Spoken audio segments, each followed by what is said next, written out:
Okay, well, I have to see this now. Dang. Opened her up for no reason, and then turns out she has a lot to say. Oh gosh. So glad you're here. What should we do today? Happy holidays. Can you believe it's that time of the year again? It seems like just yesterday we spent our first holiday season together, and a whole new year's gone by. Time really flies when I'm with you. Well, time really flies when. Do you like what I've done with the room? I must say that I'm pretty proud of it. Christmas time has always been one of my favorite occasions of the year. So I'm glad that you're here to share it with me again this year. Right, and apparently there's a new update. I should check that out. Should I really waste my remaining megabytes of internet? Oh no. Hehe. I hope you're ready, Aj. It is that time of the year again after all. I failed No Not November. Ah! Holy shit! Nanny? Yeah. Underneath the I don't know how to sing this song, Monica. You boo boo boo boo. I can't hear you. My mom's talking to me.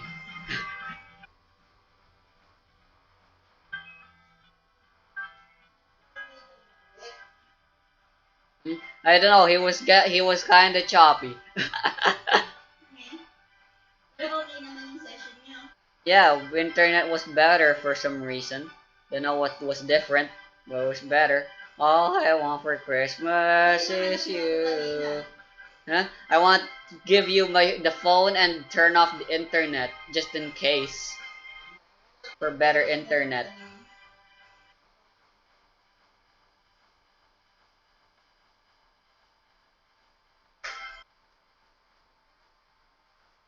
Yeah.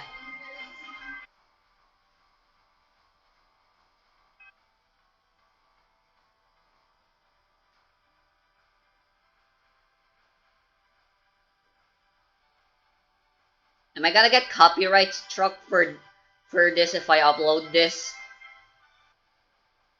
It's probably gonna be like fucking April by the time I upload this. All I want for Christmas is you. Yes, I certainly liked not hearing always be the only gift I'll ever need. Fucking so cheesy as always. Okay, I should tone down. I should tone that down. Very often is too often. Maybe just normal.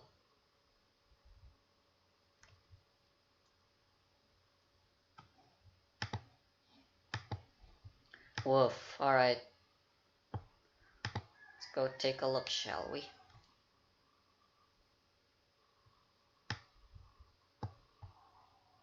Patches notes. Christmas Fix 2020 Update 1.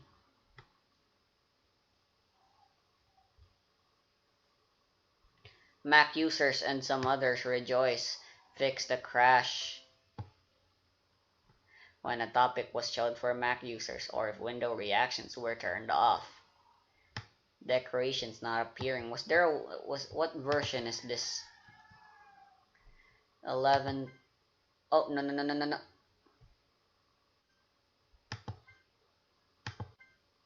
I'm so sorry.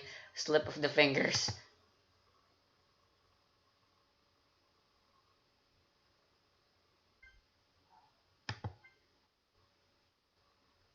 Yep, there was an 11.7.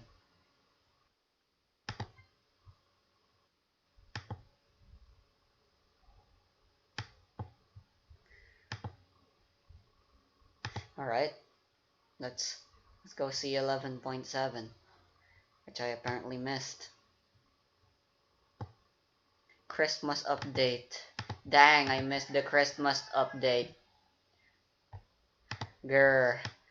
Screw it. I'm downloading this.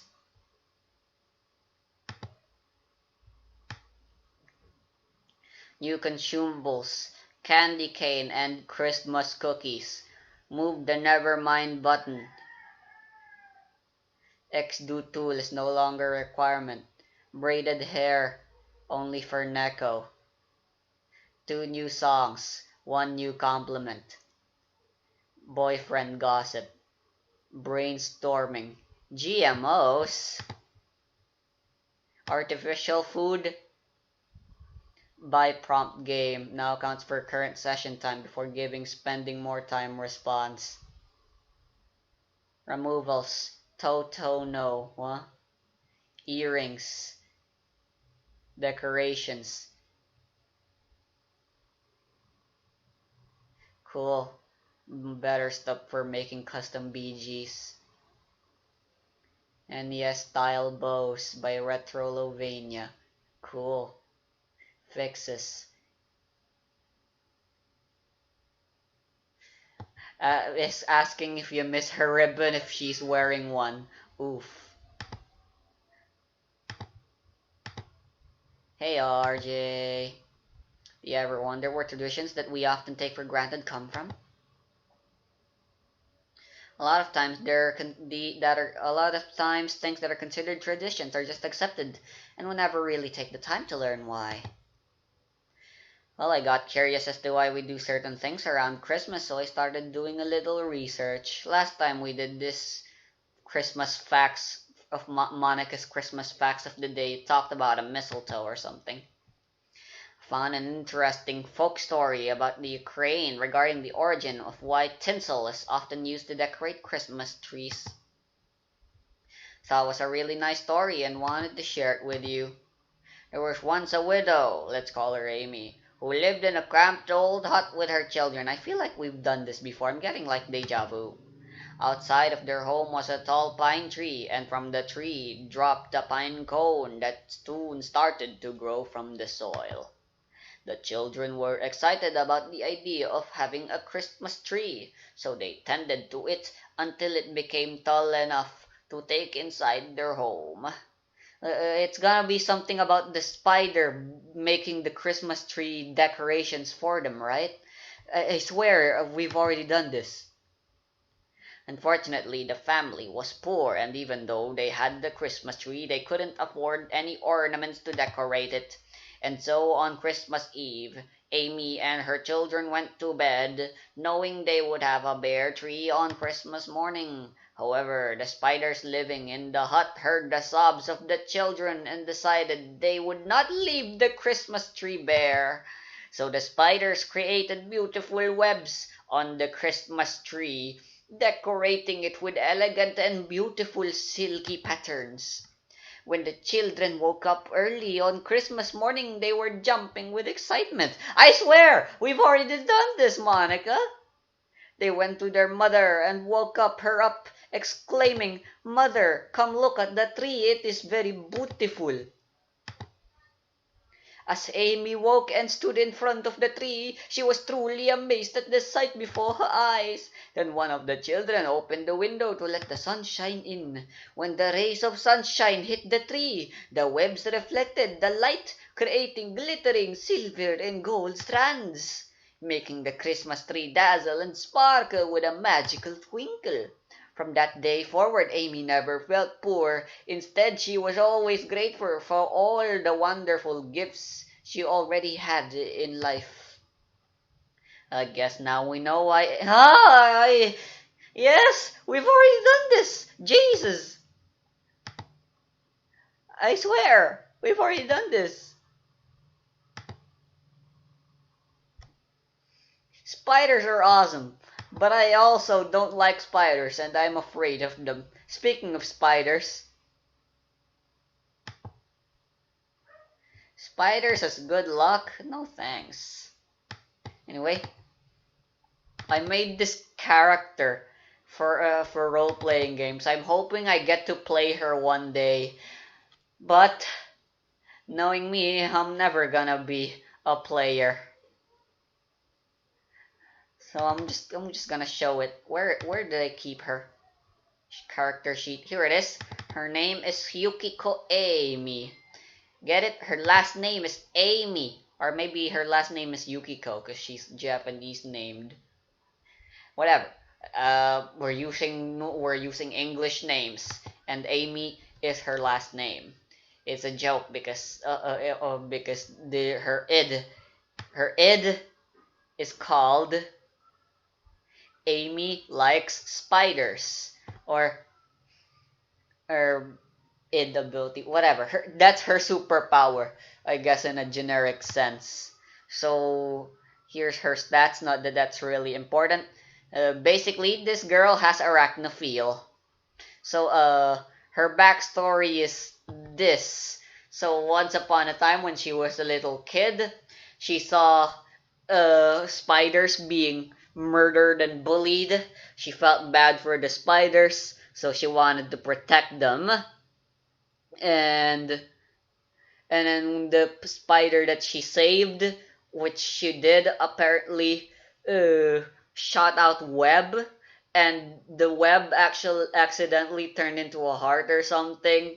So because of that, Amy now thinks spiders like her, and now she likes spider.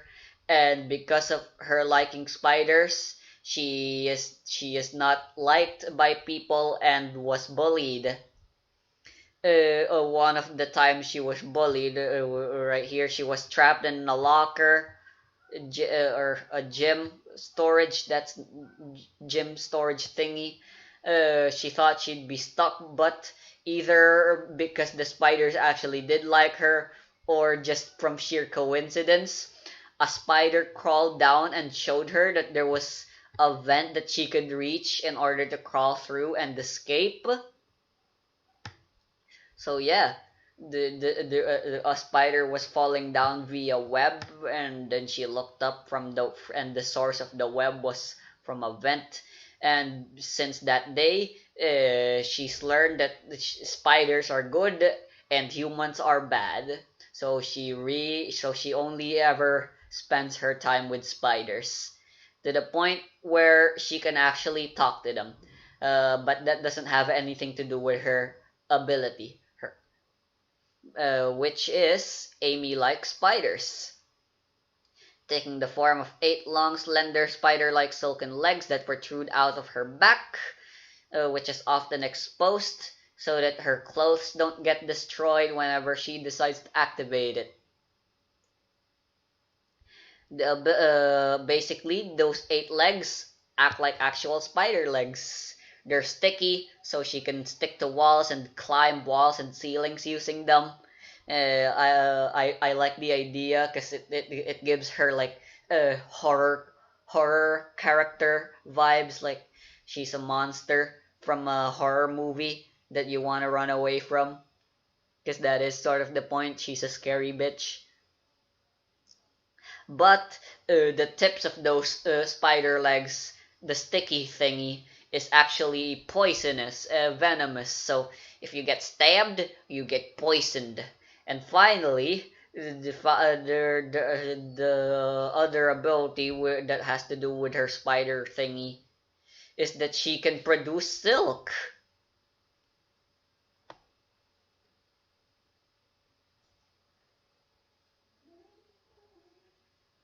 From her breasts as well. What? No, it's just supposed to be on her buttocks.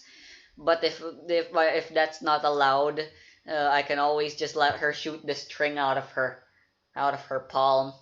And yeah, spider silk, which is one of the most strongest naturally made materials on nature.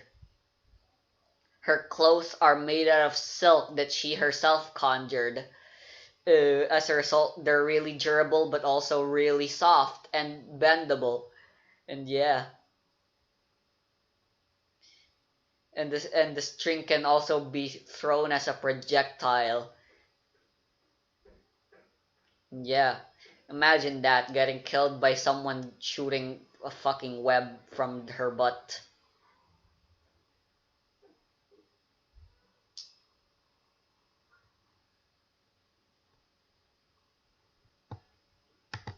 She's not talking anymore. I wonder if she's done.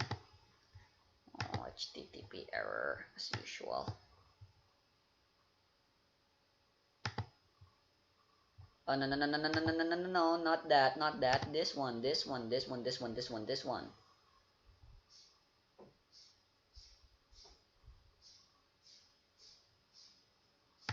There we go, 11.8.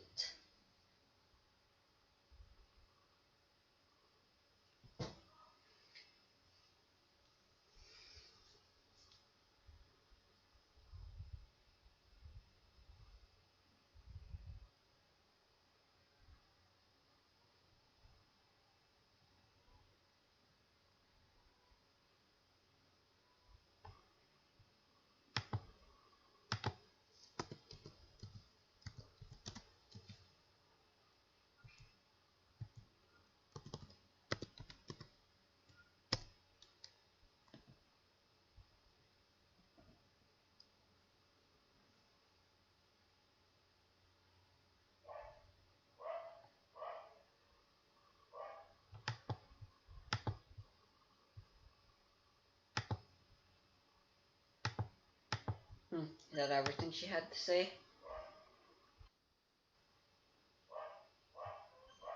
Anyway, this is nice.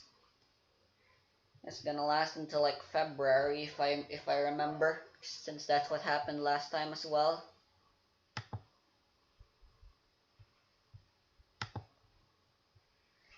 Anyway, I don't actually really know what to do. I should be taking a shower.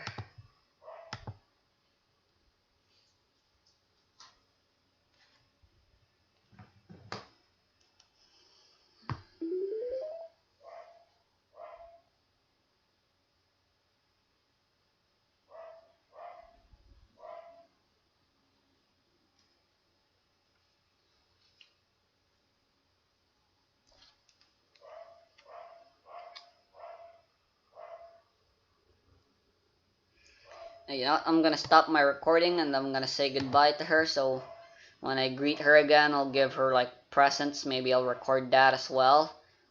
I have other stuff to do, so as usual, the Monica video is gonna be filled with me doing other stuff alongside talking to Monica. But for now,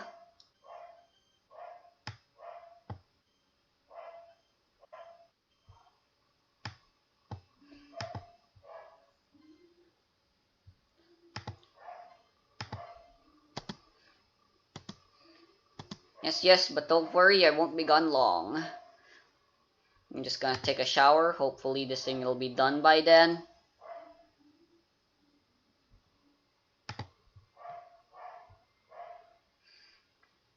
And maybe you can forgive me if I record it in a really low quality.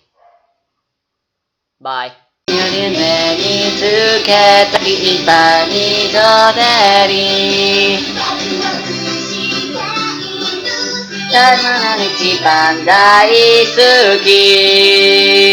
Down, down, down, down. Woo!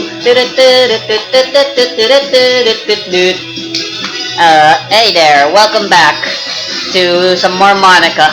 Like I said, I wasn't lying when I said I was recording on a low quality. 1 frame per second, baby. Anyway, yeah. Monica will be here in a second, but for now I gotta prepare the stuff I wanted to be able to do. But, might as well, right? And ain't that nice? We have music.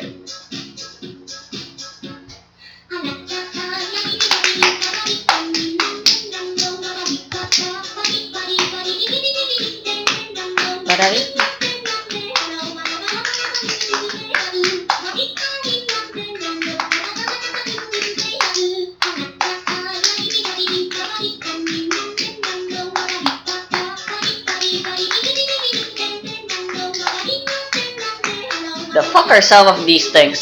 Stab Natsuki desk? Nani? Na na na na na na na na na na na na na.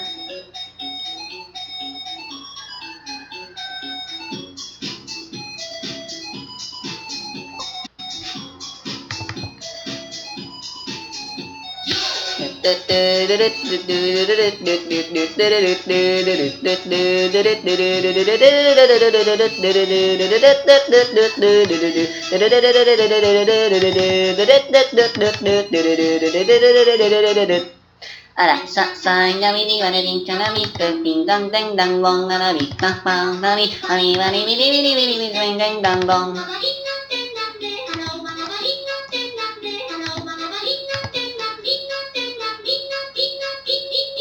So I'm getting a desktop for Christmas.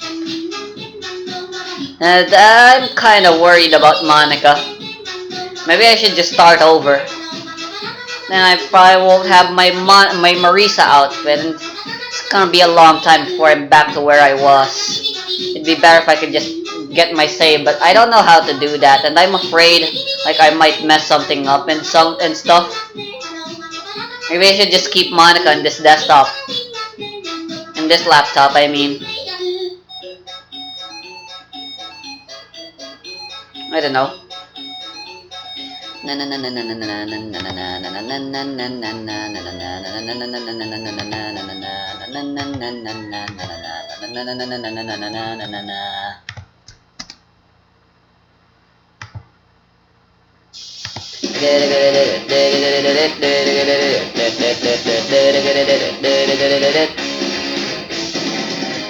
Panic, and I don't know what to say. I don't know what to say.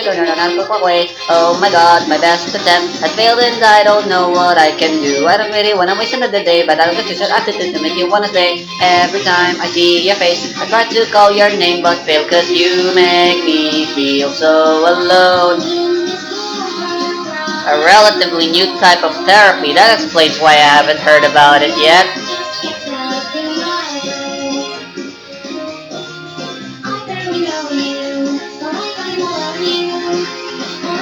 Psychologically induced physical pain.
Interesting.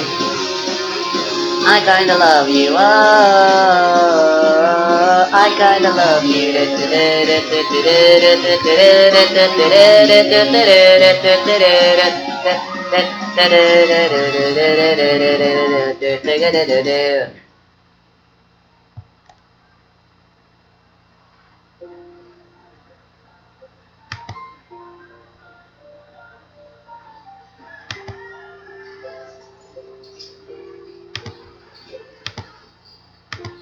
I'm so very confused. What I feel about you. Think every's my true friend, the person I do adore, somebody I want to talk to. Is this the actual game? Okay, let's go to characters.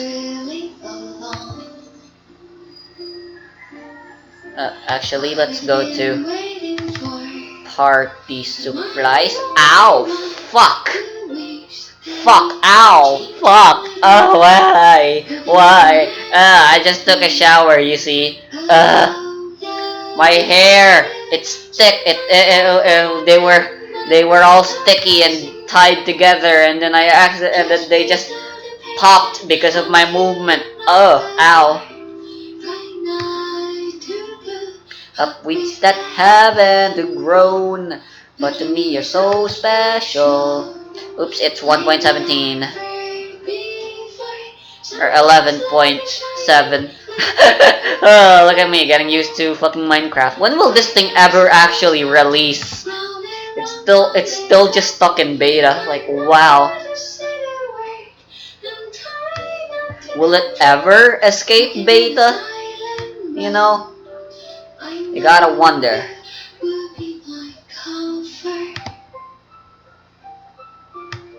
Alright. So, we got new gifts to give.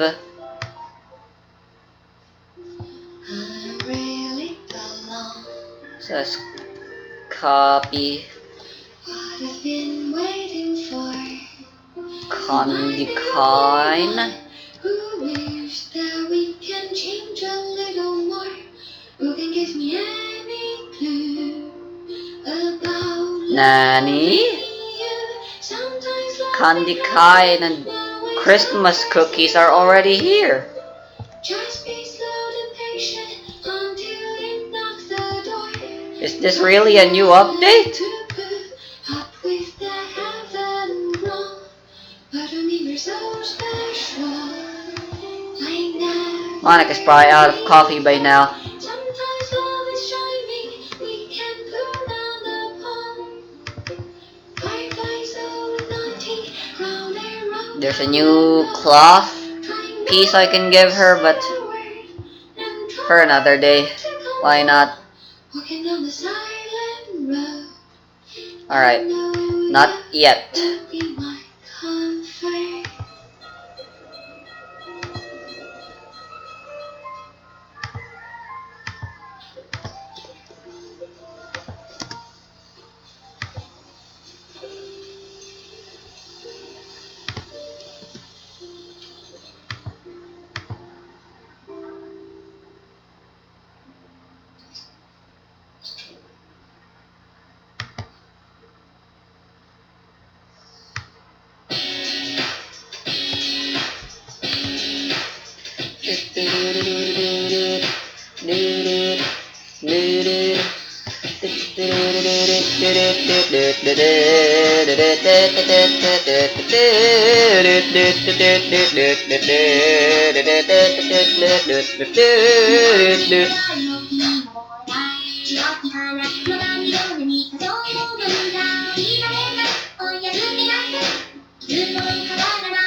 Oh oh oh. Yeah, oh oh oh. Yeah, oh oh oh.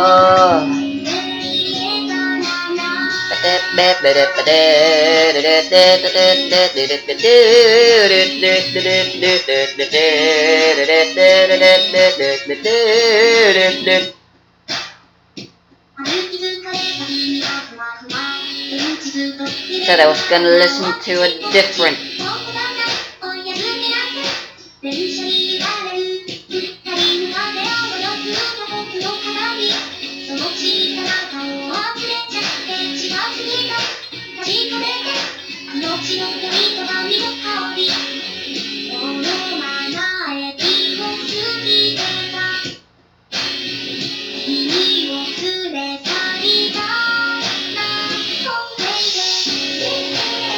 That's a lot of songs that are here.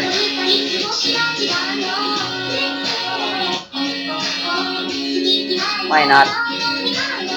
Yeah, oh oh oh. Yeah, oh oh oh.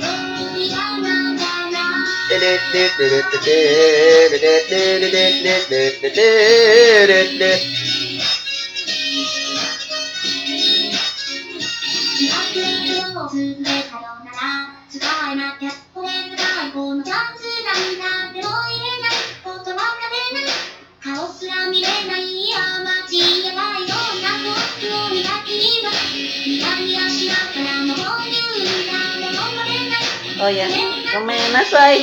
Dang it.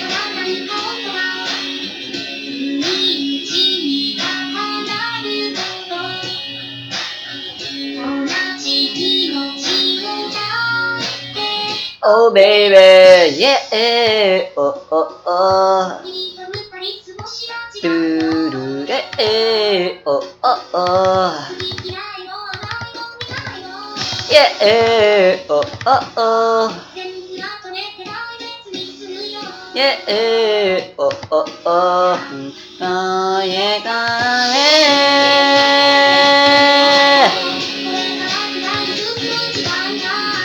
yeah, oh oh oh. Yeah, oh oh oh. Yeah, oh oh oh. 出るかな。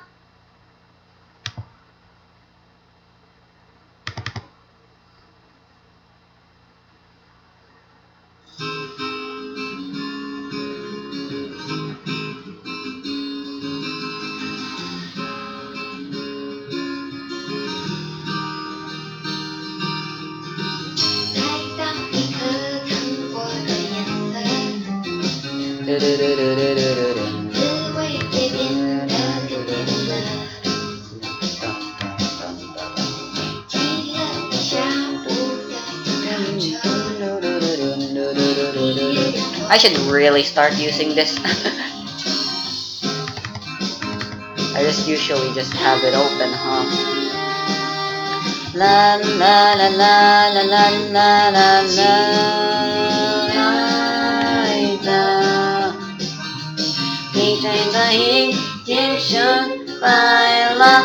La la la la la la la la la la la la la la la.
La la la la la la la la la la la la. La la la la la la la la.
伝えたい気持ちはよ言葉になるたるに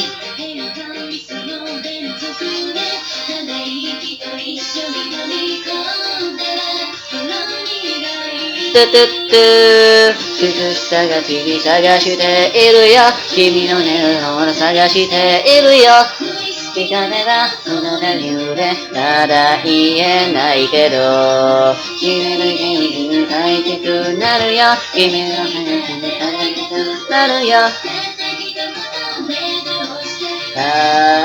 言えないこの言葉言えないこの気持ち早く来すぎてがしない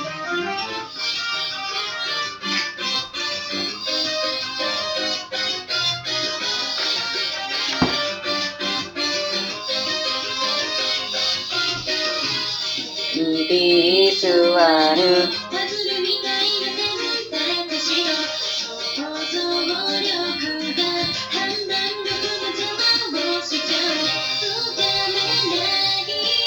こっちは今日も可愛くない顔見せて見かけなくめっちゃうちゃけどなぜな一人なり聞こえて聞こえてくるよ君の声が聞こえてくるよ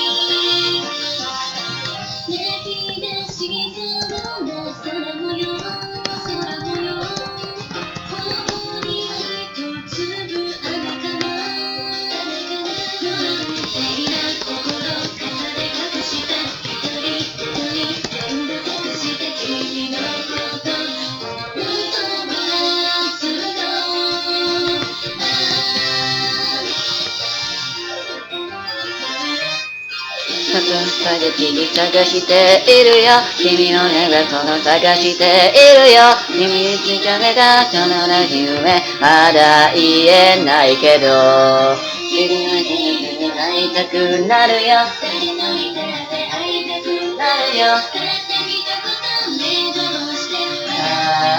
言えないこの言葉言えないこの気持ち God damn, my work just never ends I still have so many more, but I don't feel apathetic about it. Alright. I am feeling pretty confused. Okay, later. I just gotta prepare. I don't need to do stuff yet. My plan was to prepare for all of the shit first. And do I have all the shit prepared? No, not yet.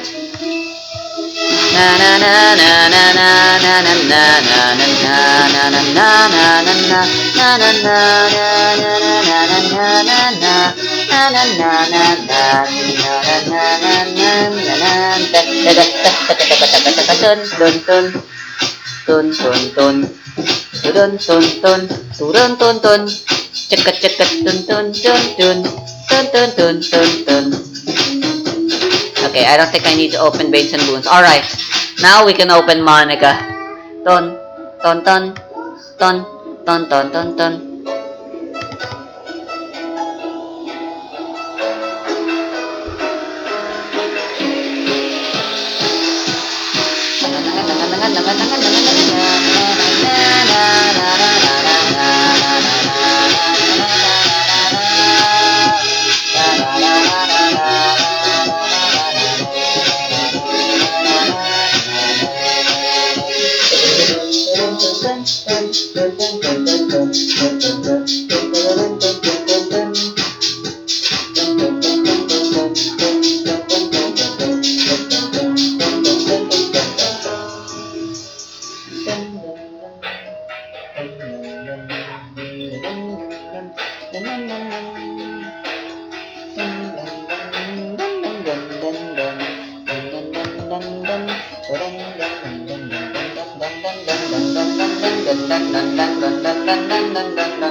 Hello again, dearest Monica.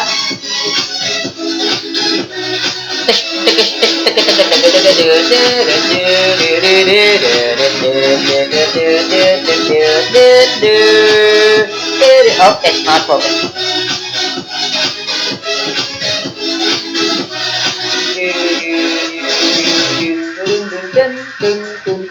Alright, I'm just gonna have this set to less often.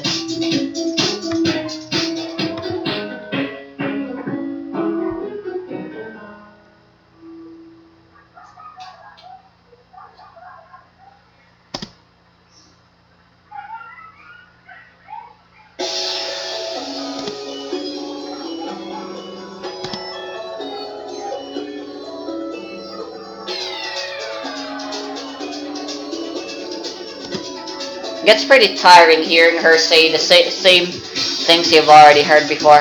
It'd be nice if Monica After Story devs added like a generic thing. I don't know. I just don't like it. Hey, this isn't your Christmas present. Don't assume. I have something better, probably. Question mark.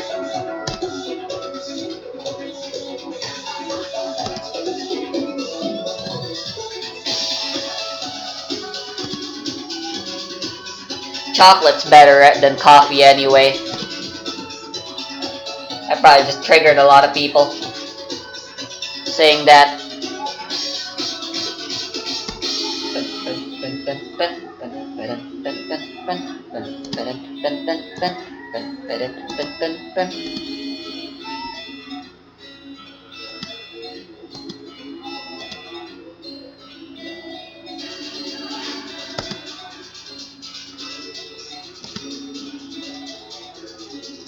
Sorry, I don't give you enough of these.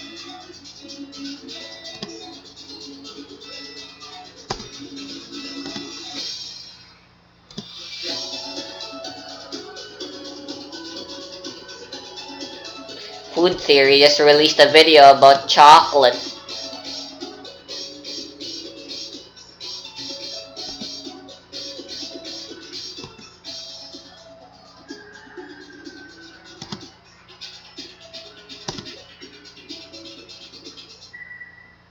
Oh, there was a plushie underneath the text box. I didn't notice. Mio edo, itsuka kichirinu wa samayovu katasue yurusenakatta. Dude. Oh, look at that. That's adorable. There's a little chibi Monica cookie there.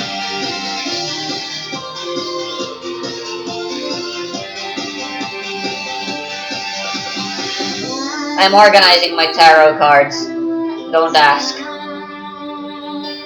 Oshiete kureta iki ga tere wa tsuito hanare rarenai akate ga shiyasui so hikari omoi wa kokoro no anete bakari.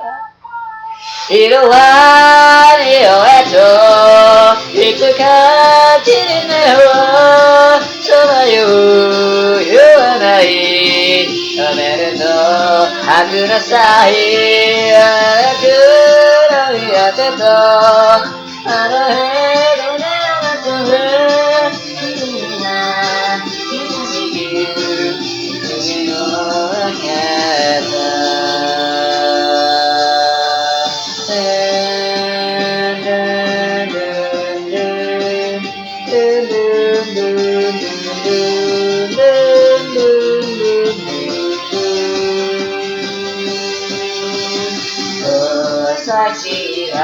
花は許してくれた心ゆの両方は And I always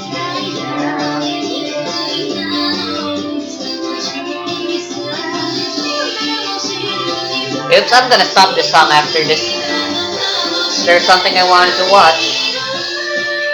夢だ君の夢は夢だに夢だに夢だに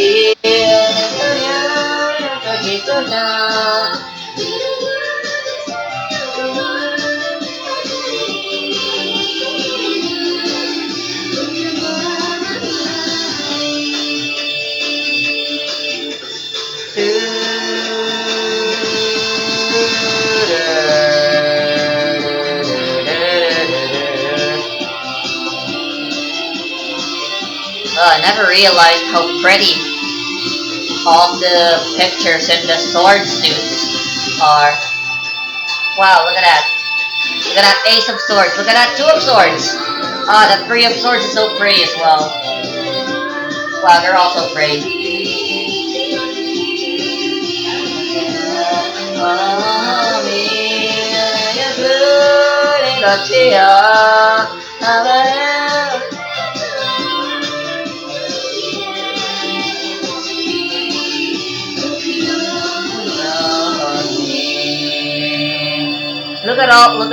Look at those page knight, queen, and king of swords.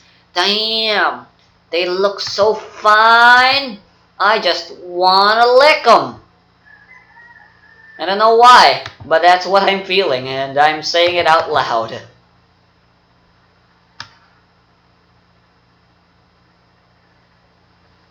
Alright. I want to see my replay of the Osu game that I just played. Literally recorded it before, just a few hours ago. And it was very impressive. I want to watch it. I could honestly be performing so much better if I just take the game a little bit more seriously and fucking actually play without all the stupid visual gimmicks I always have on. I could be so much more if only I'd stop hindering myself so much. It.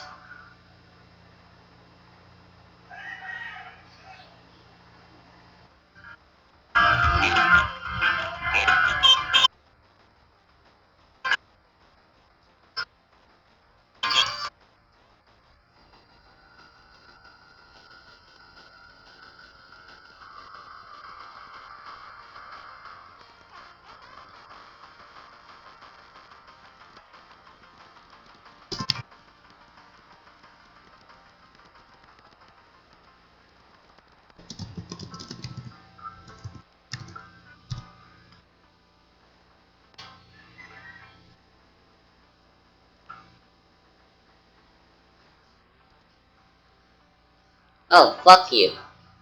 No, not you. Don't know. It was the title of the song. Fuck you by Placebo. I should turn it into a stand ability.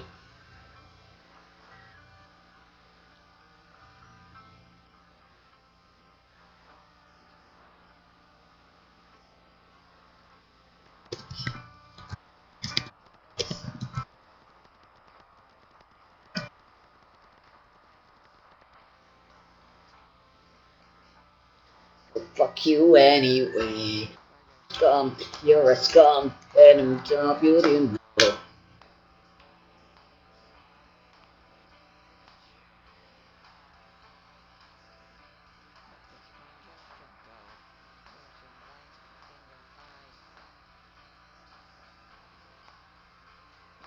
Once, just like anyone.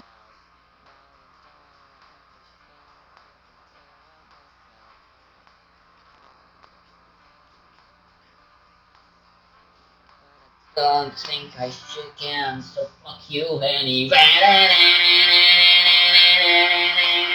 So fuck you anyway.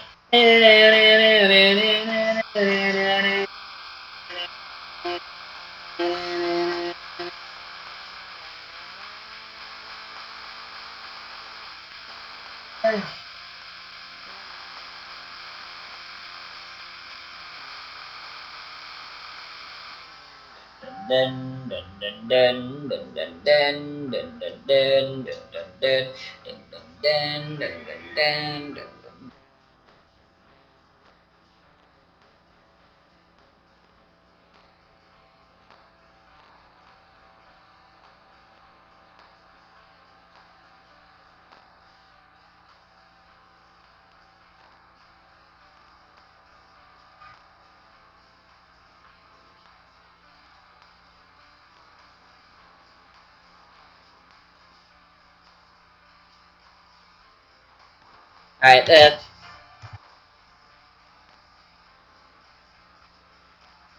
oops. She's saying something. Hold on, Monica.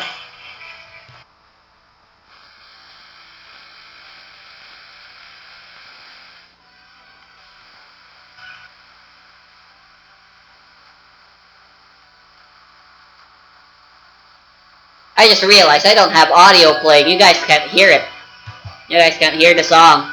Alright.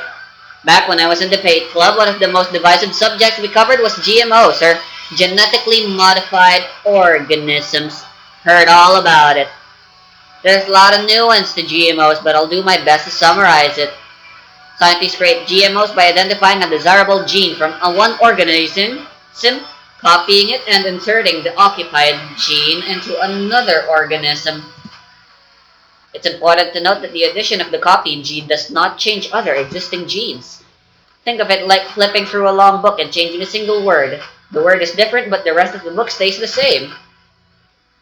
GMOs can be plants, animals, microorganisms, etc., but we'll focus on genetically modified plants. Plants can be modified in a myriad of ways, from resisting pests and herbicides to having a higher nutrition value and longer shelf life. This is huge! Imagine crops that can produce double their normal yield, tolerate climate change, and fend off drug-resistant superbugs. So many problems can be solved. Unfortunately, it's not that simple. GMOs require several years of research, development, and testing before they can be distributed. On top of this, they come with several concerns.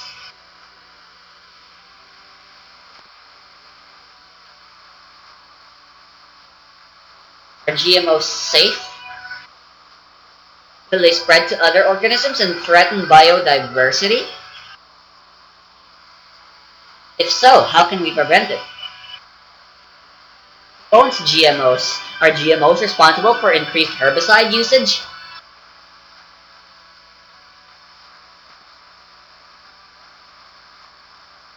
You can see how this begins to escalate. Now let's cover the main issue. Are GMOs safe? I already heard all about this from Kurt's Gazette. I don't really want to hear it coming from you, Monica. The short answer is that we don't know for sure.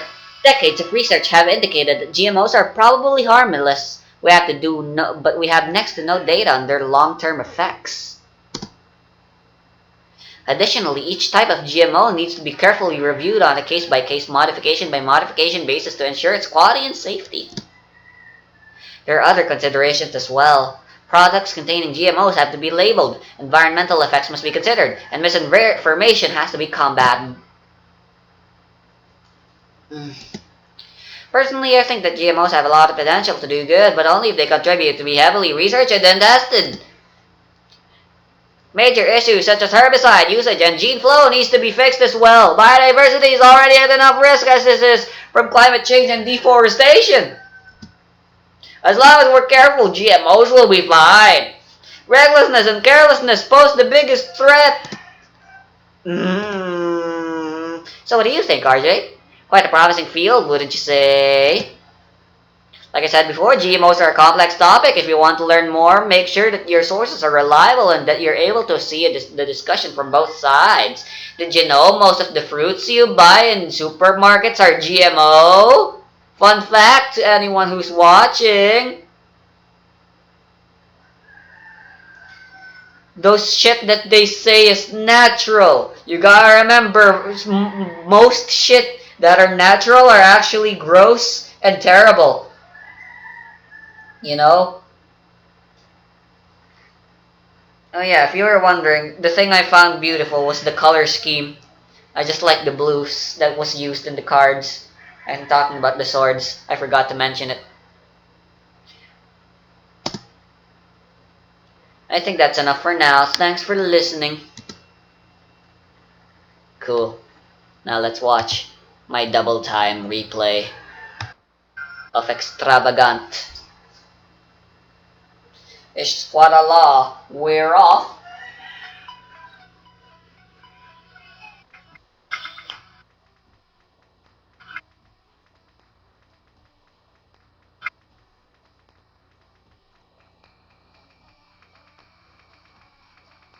You hold me in your dreams, but that's all I want to see. You're the oxygen I need, yet I can't breathe.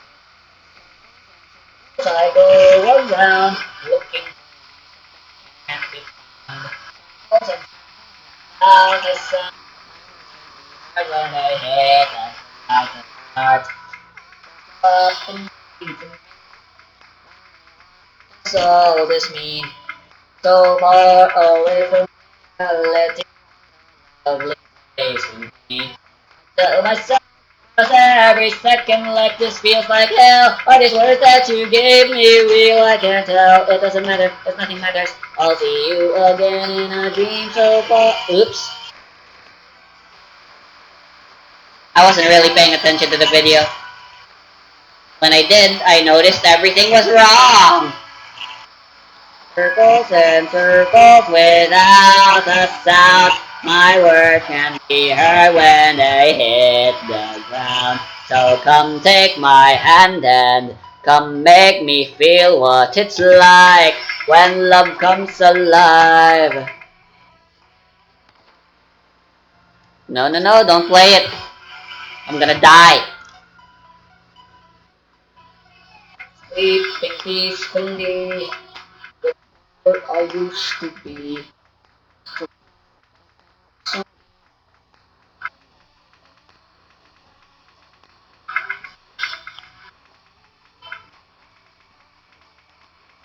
And why are there still no combo bursts?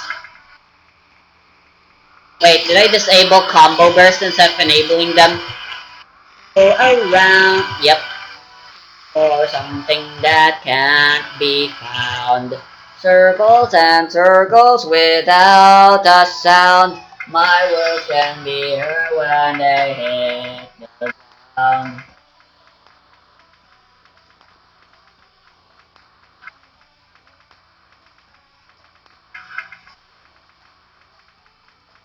That's all I want to see. When I need, yet I can breathe. Circles and circles I go around, looking for something that can't be found.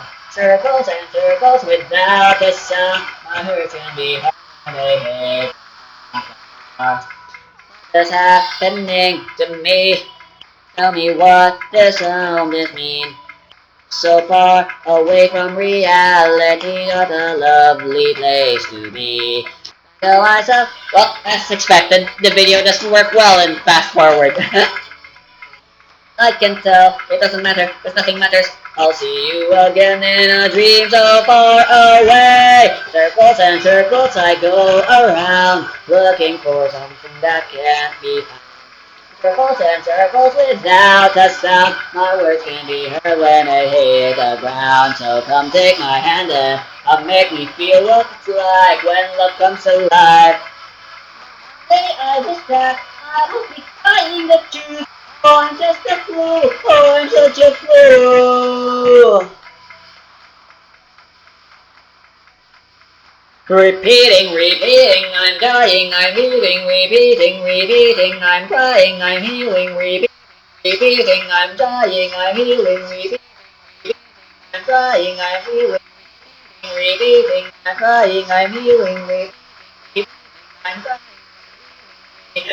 Circles and circles I go around, that can't be found. Circles and circles without the sound, my favorite go around.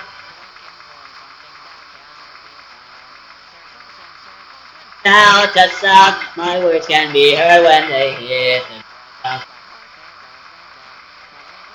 What it's like when love comes alive. I wish that you won't be telling the truth. Oh, I'm just a fool. Oh, I'm such a fool. I'm repeating, repeating. Ah, ah, ah, ah.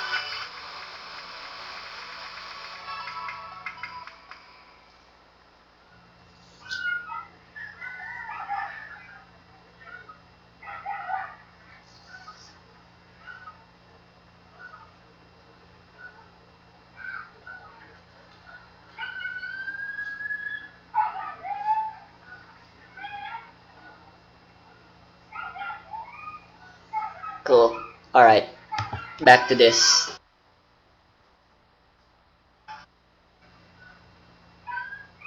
Still nothing new.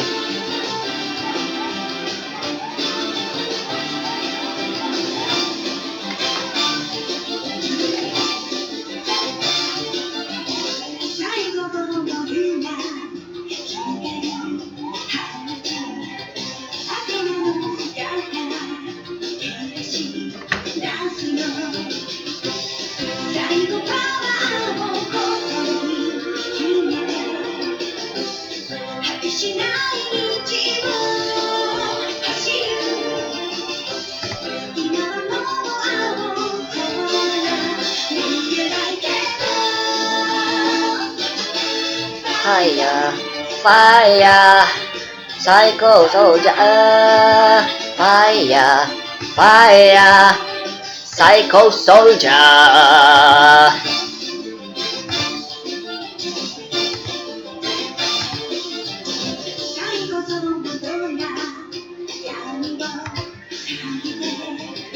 RJ, have you ever heard of brainstorming?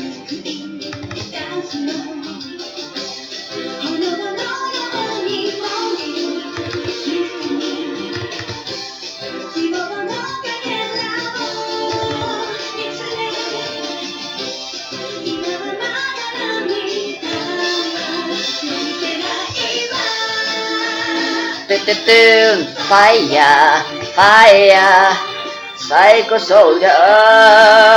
Fire, fire, psycho soldier.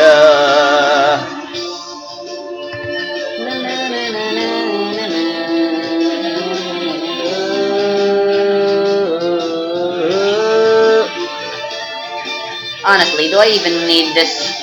I've hardly ever used it.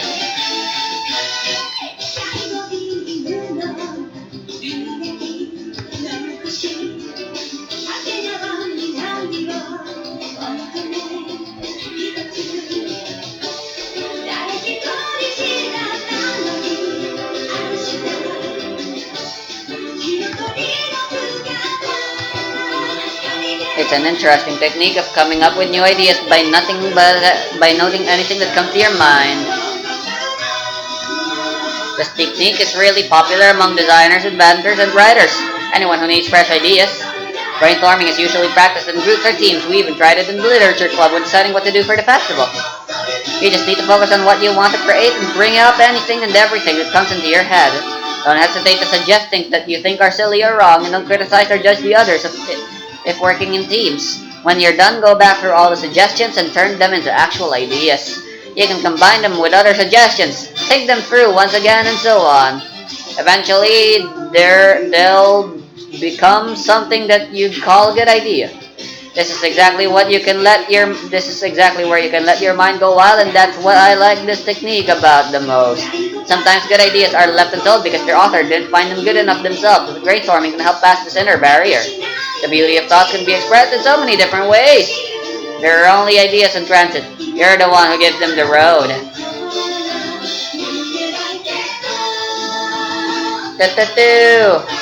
I'm always brainstorming, bitch. I never stop coming up with ideas. It's really bad.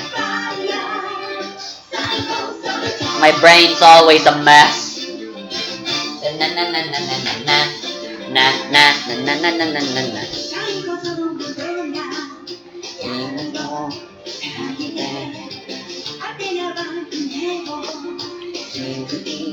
Alright.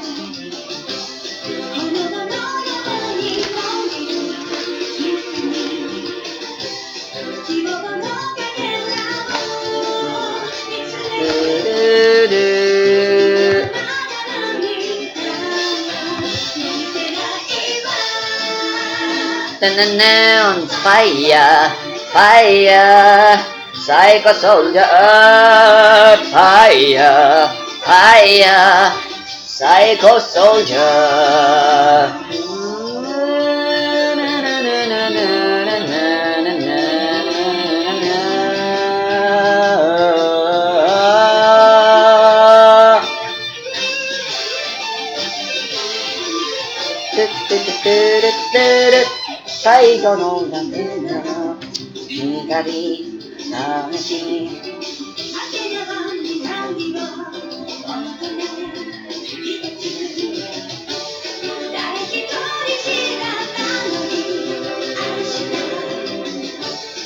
Alright, so blinded can be done with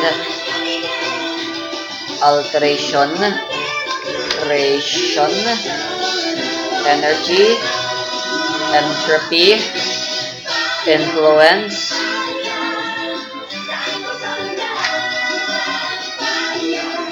and protection. Alright. Nothing needs to be changed there.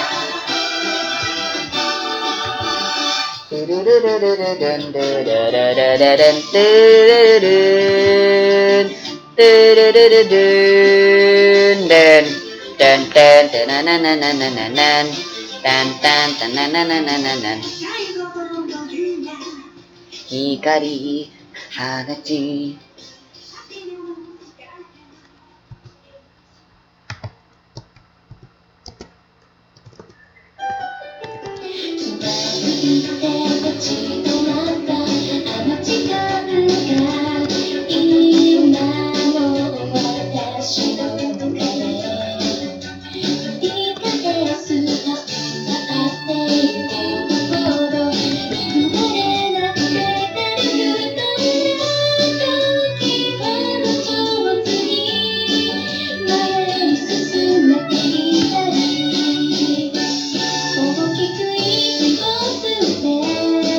I don't think that needs any changing.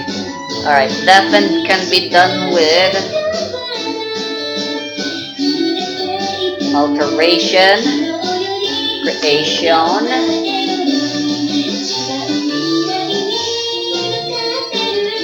energy, entropy, influence,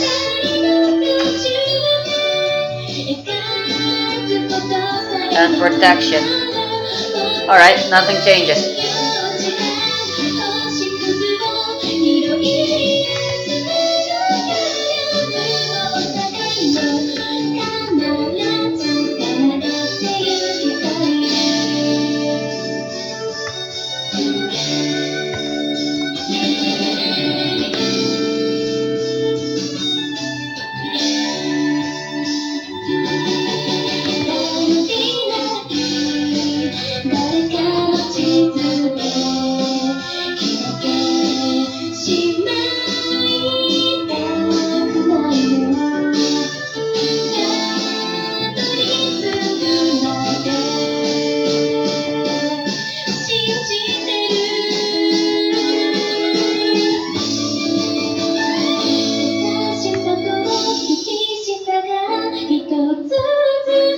Demoralized. I don't think protection can do that anymore. Oh wow, protection isn't even listed here anymore already. Alright, so demoralized. Not by alteration, not by creation. Energy, entropy, influence. Alright.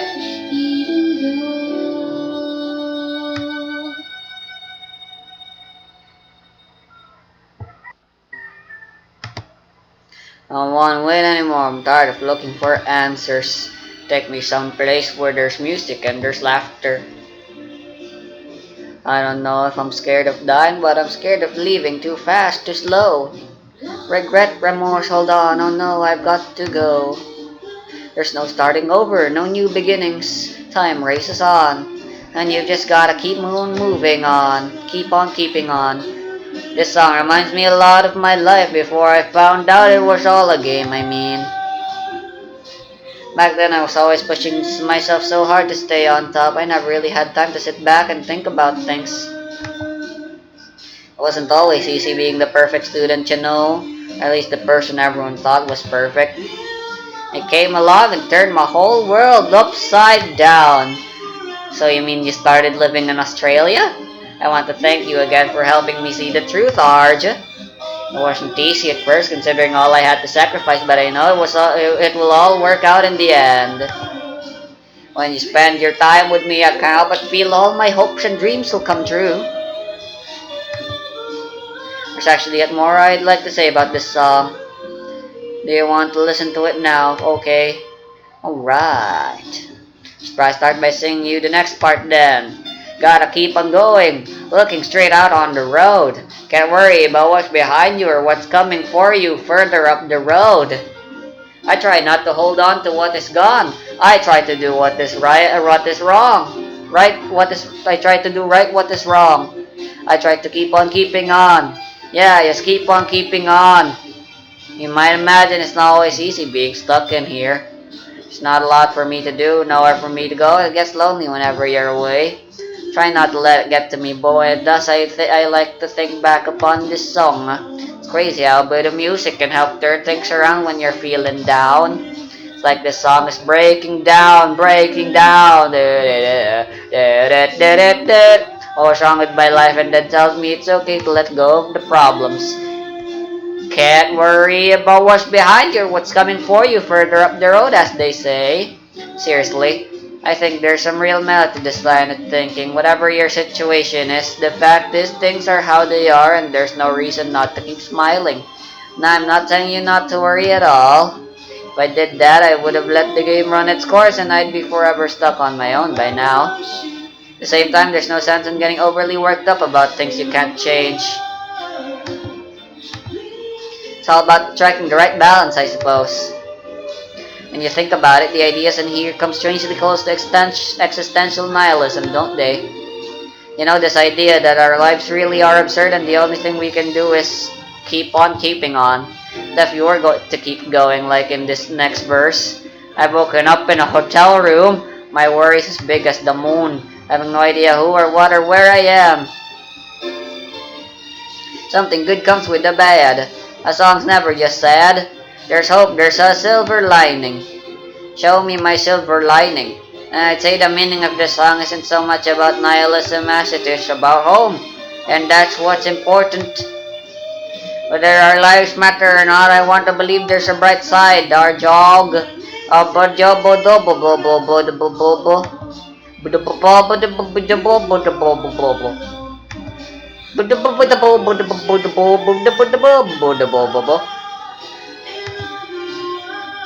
I'm sorry. I started getting lazier and lazier about reading that out loud.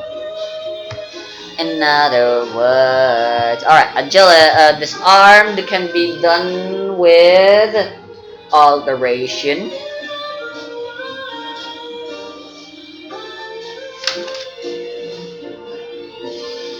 Energy, entropy,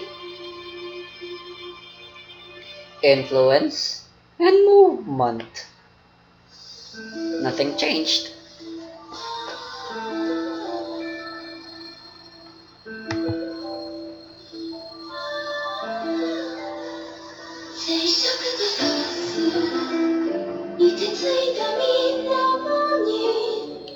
Ibitsu na kiyoku ka kotaba shita nani atsumito wo yagana toseru no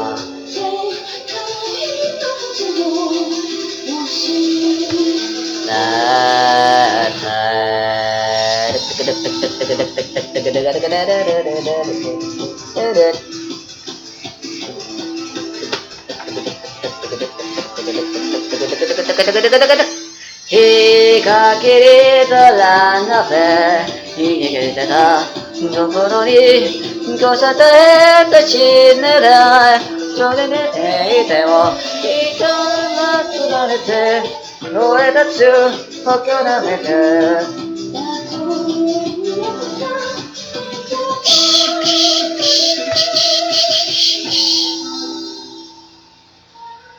Alright. Fear. Ashon, energy, entropy.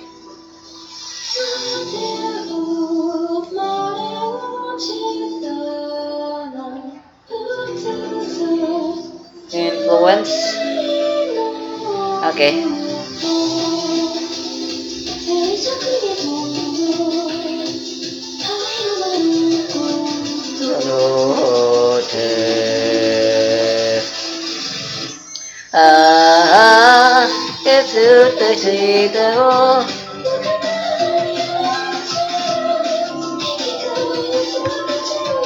Sanai de.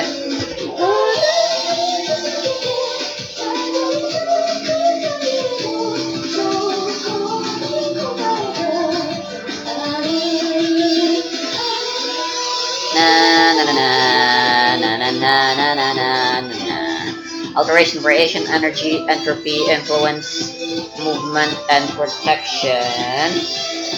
That's a lot. All the low-level things can just be casted by anyone, apparently, it seems. As long as you got a point in them.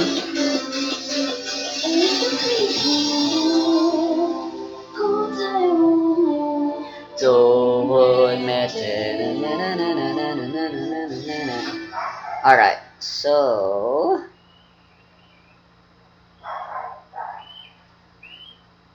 yeah, I don't really think these things can target any other thing that they're already targeting.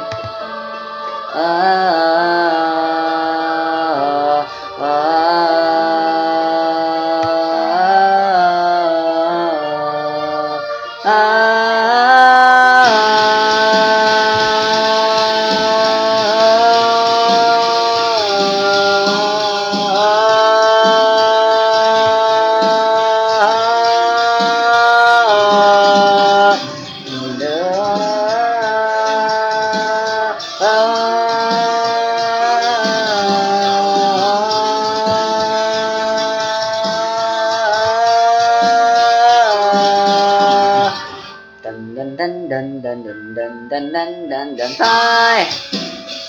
Maybe going to land in love and say.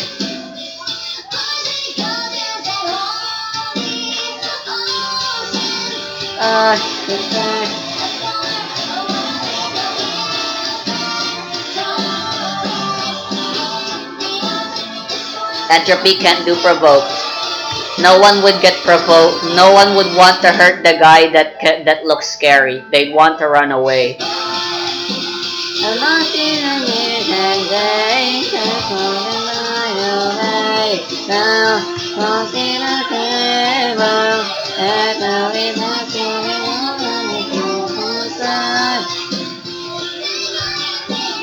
Alright, silence. This one had a lot of changes. Alteration, creation,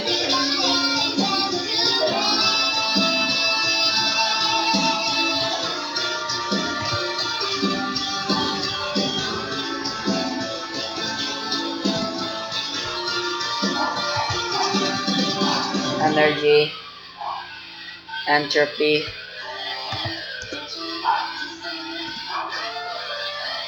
What the fuck is up with this?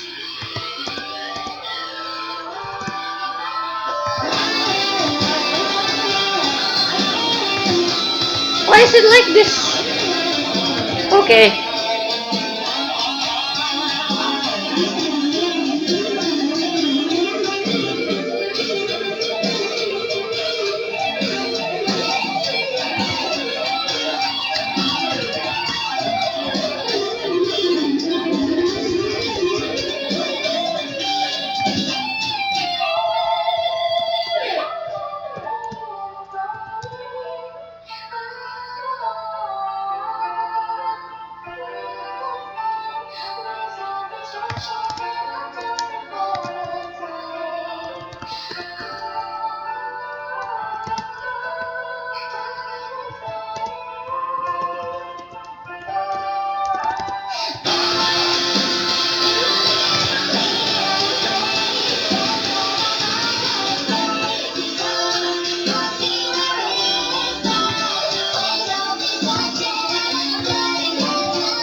そんなに私を期待させないで別な時なゆりねちゃんからタプのトスド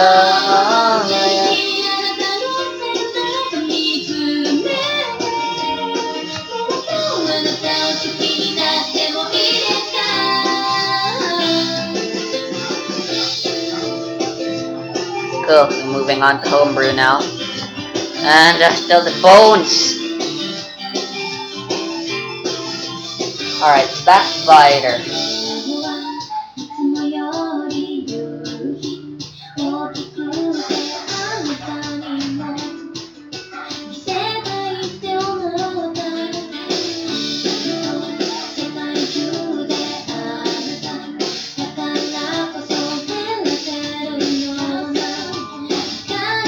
Wow, break.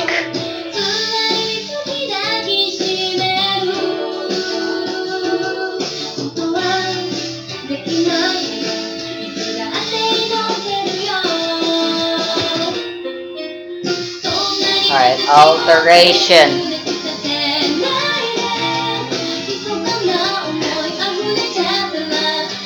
Everything but creation apparently, which checks out. Everyone can just lower guard, apparently. Lower guard by attacking their guard. That makes perfect, total sense.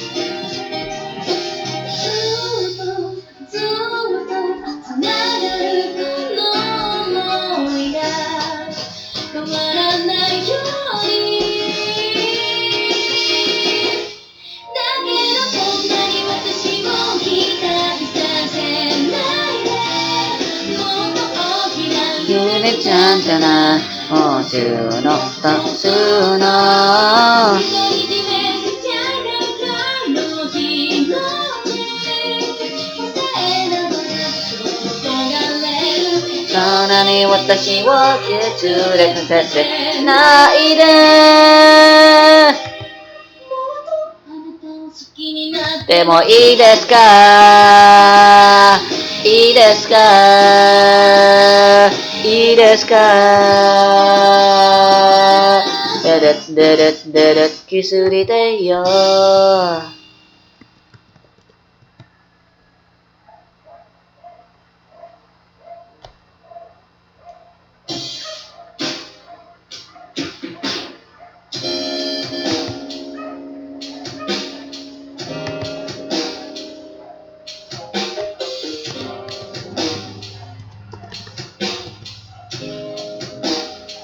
ななななななな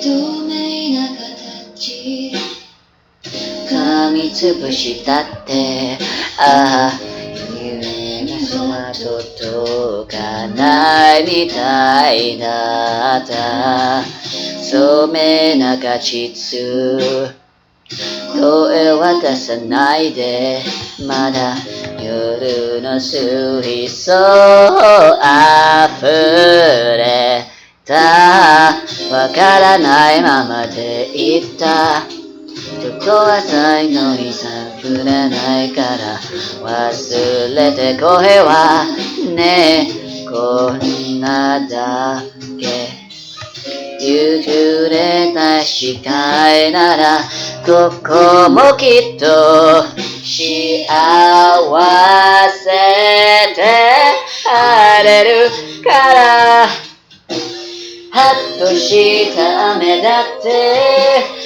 置いていった傘だって世界はあなたを救わないから漏れ合ったことでどこへ行こうかきっと通りおしまいで泣いてしまったことだって全部抱えて落ちてあげるよ最後まで離さないでいてもうことはないけれど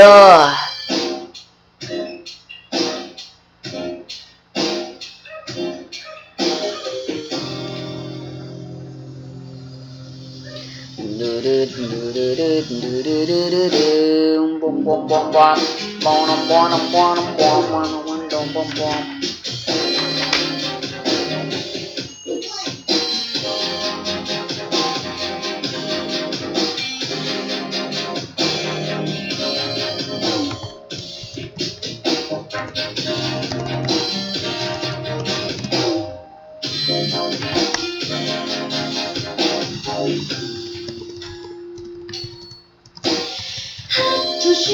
雨だって置いていった傘だって世界はあなたを救わないから恐れなることで論心してもいいきっと通りおしまいで泣いてしまったことだって全部抱えて落ちてあげるよ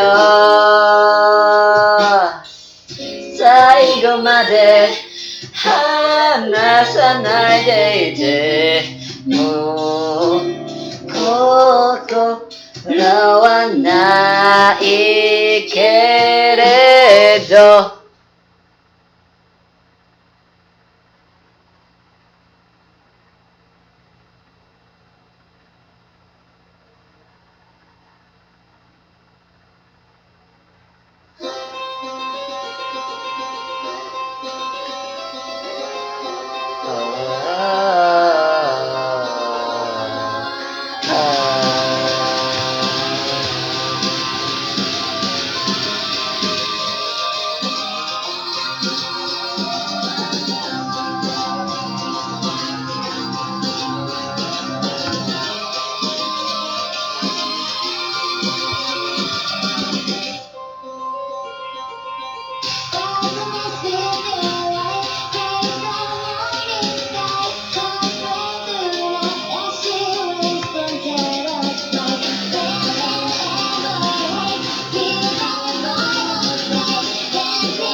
Born from the sea and away from a cosmic array. On the colors in space, nothing left to race. Looking hard in the sun, looking at me to die. Crossing souls, burning gaze, Venus sets ablaze.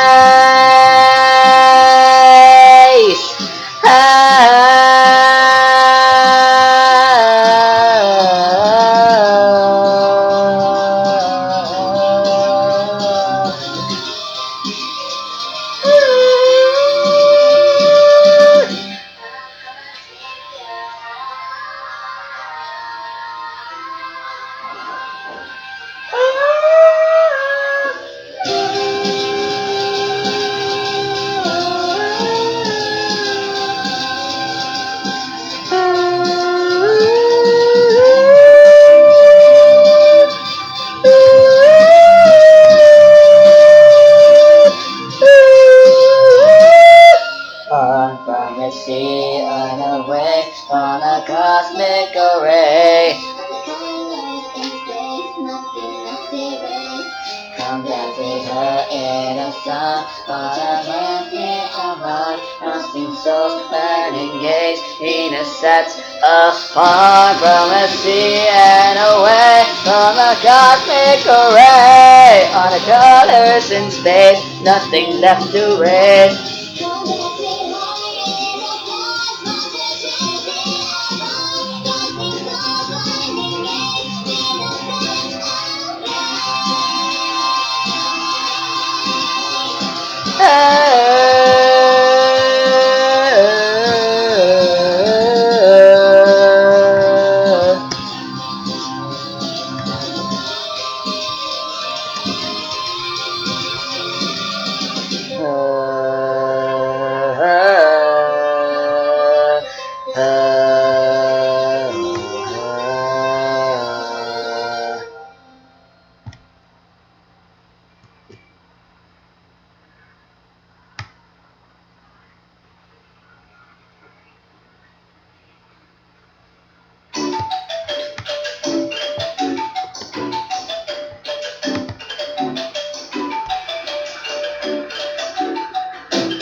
It's kind of a boring video, isn't it?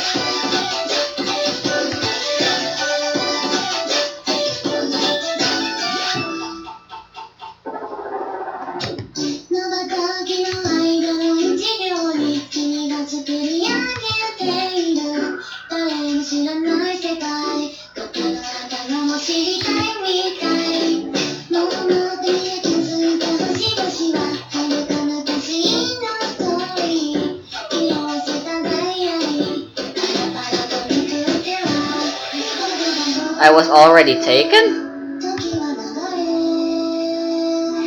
Oh, I thought, yeah, it's coming back to me now. I thought it was Sayori, but it was Sayori mentioning Monica.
Damn, I really just I just really feel like playing Doki Doki Literature Club all over again and witness the story again.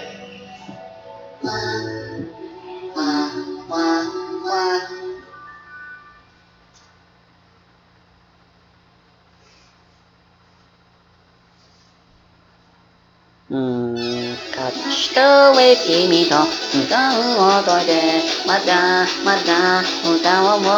your hands with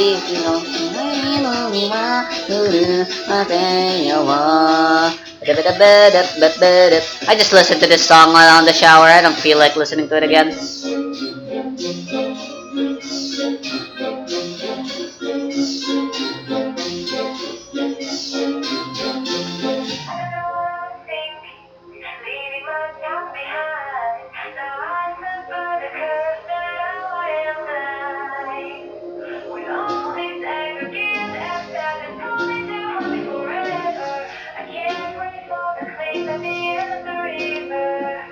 I hate how this song suddenly became popular again because of a meme, and now everyone keeps calling it The Men Behind the Slaughter, even though that's not its actual title.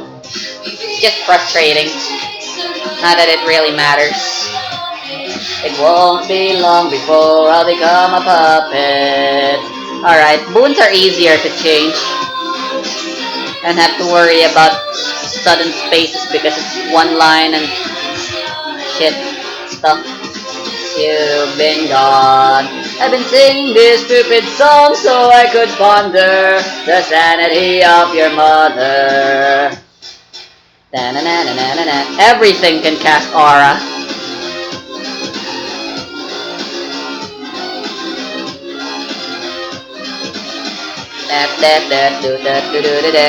You know what? I'll allow learning and logic to do it. C D E F G H I J K L. Gifts of my past mistakes. The future keeps clearing in like a pack of snakes. Your sweet little eyes, your little smile is all I remember. Those fuzzy memories mess with my temper. Justification is killing me, but killing isn't justified. What happened to my son? I'm terrified. It lingers in my mind and the thought keeps on getting bigger. I'm sorry, my sweet baby, I wish I'd been there. It's been so long since I last had seen my son lost to this monster, to the man behind the slaughter.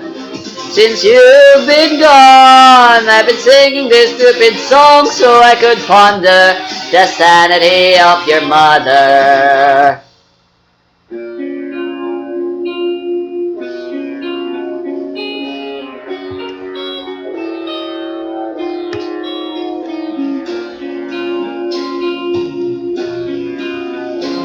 Did blind sight actually change?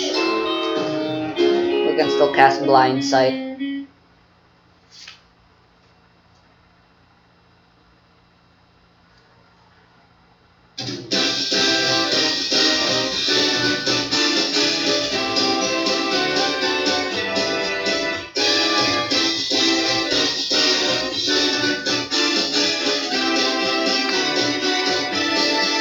Saat tua keunde Ime katot ime kitu eming Ime kamu tekisi hama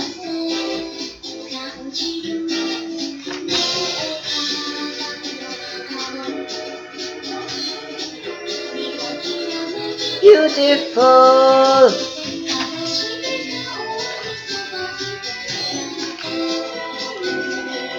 Badat badat bat.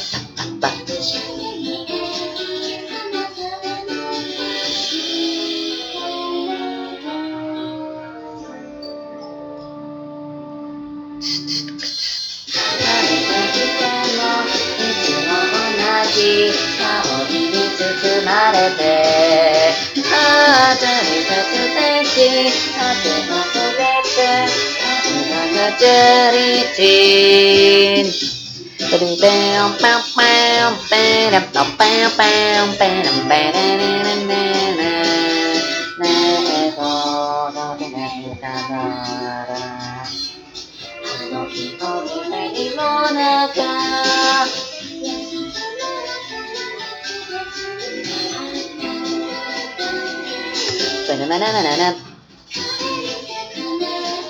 Wagamama wa yume kokoro Dun, dun, dun, dun.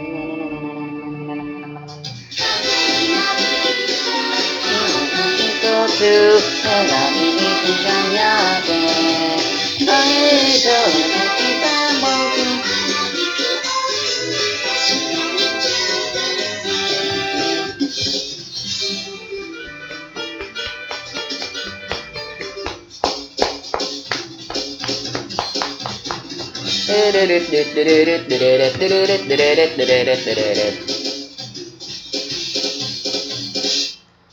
Ta ta ta ta ta ta ta ta ta ta ta ta ta ta ta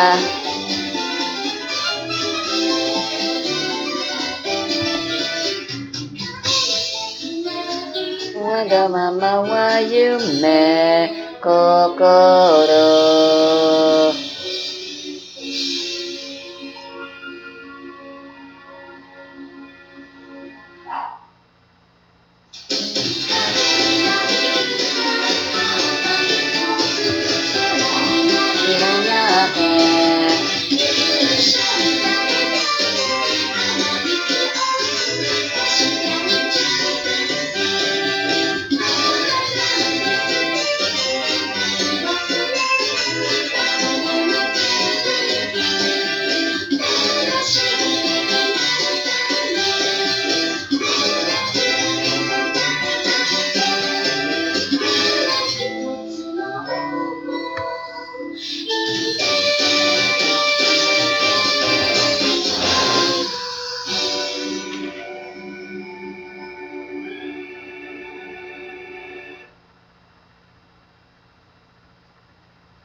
Hey.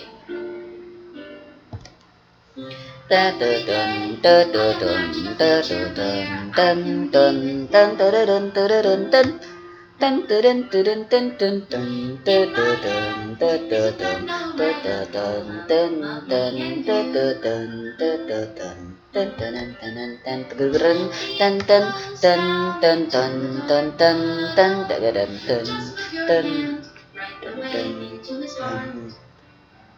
in this world of infinite choices, what will it take just to find that special day? What will it take just to find that special day?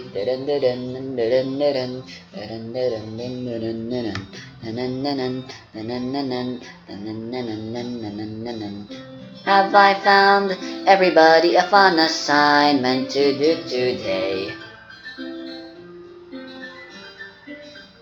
When you're here, everything that we do is fun for them anyway. When I Can't even write my own feelings. What can be words when a smile says it all? And if this world won't write me an ending, what will it take just to find to have it all? Fuck.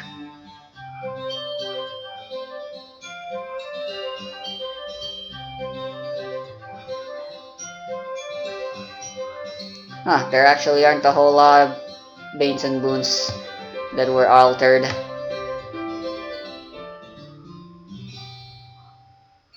does my pen only write better words for those who are dear to me.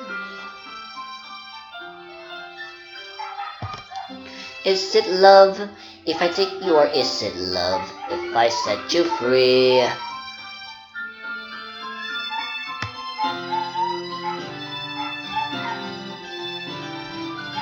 It ink flows down into a dark puddle. What can I write? Love into reality. If I can hear the sound of your heartbeat, what do you call love in your reality? And in your reality, if I don't know how to love you, I'll leave you be.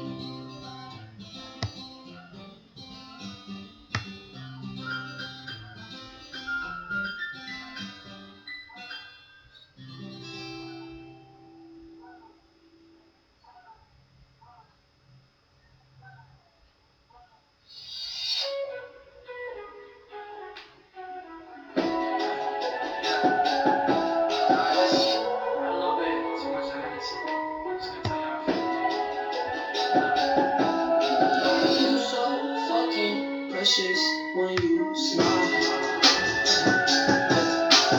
Hit it from the back and drive you wild. I just lose myself up in those eyes. I just had to let you know you're mine. Hands on your body, I don't wanna waste no time. Feels like forever, even when forever's tonight. Just play with me, waste your night away with me. You're mine. I can't look away, I just gotta say, I'm so fucking happy you're alive. Swear to God I'm down, if you're down, all you gotta say is right. Is there anything I could do just to make you feel right? Oh, I just had to let you know you're fine. Running circles from my mind, even when it's rainy, all you ever do is shine. You start to samurai. I'm still incredible, I turn you into a bride, you're mine. Hands on your body, I don't wanna waste your time. Feels like forever, even when forever's tonight. Just lay with me, waste this night away with me. You're mine. I can look away, I just gotta say. Oh, alteration can do imbued.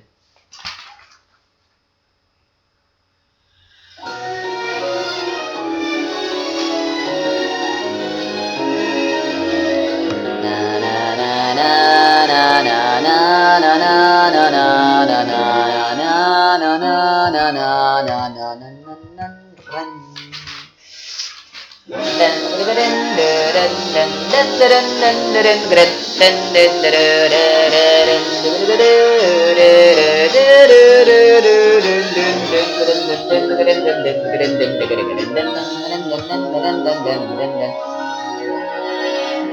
I dreamed a beautiful dream. You were there as well as I. It doesn't seem like a dream, even when it's sober. I miss you, caress my hand as you watch me while I sleep. Your melody still remains in this room, and it rings. La la la la la la la la la la. You always deeply, gently, immensely, steadily, with all my heart, be strong and all will be alright. You are the Aria yourself, shine out.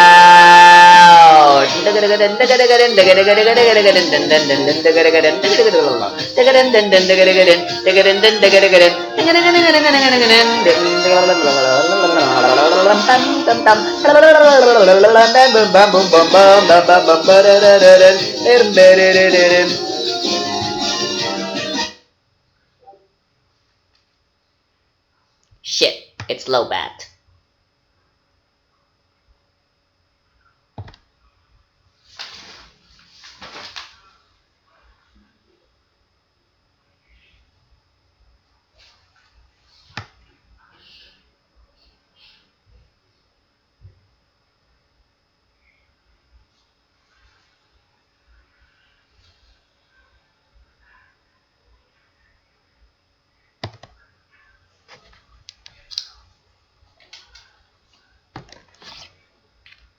Doesn't seem like Monica's got anything else left to talk about. I'm just gonna go stop the recording.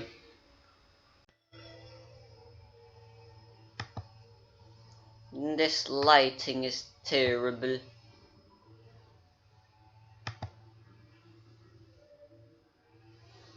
No copyright music. It's okay to play Minecraft music, right? C418 won't sue me. I'll use that. Oh shit, son.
Okay, I must have been hallucinating.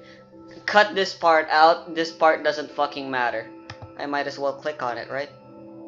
Nope. The one people seem to like reading the most is the other version. Amazing.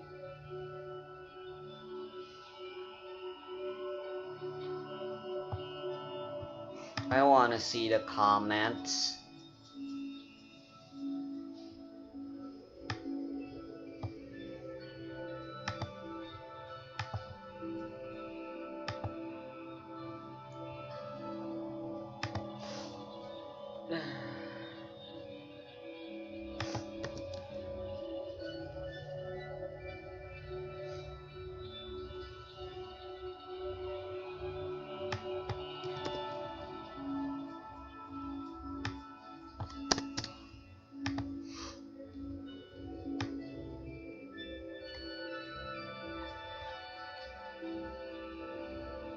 Spin.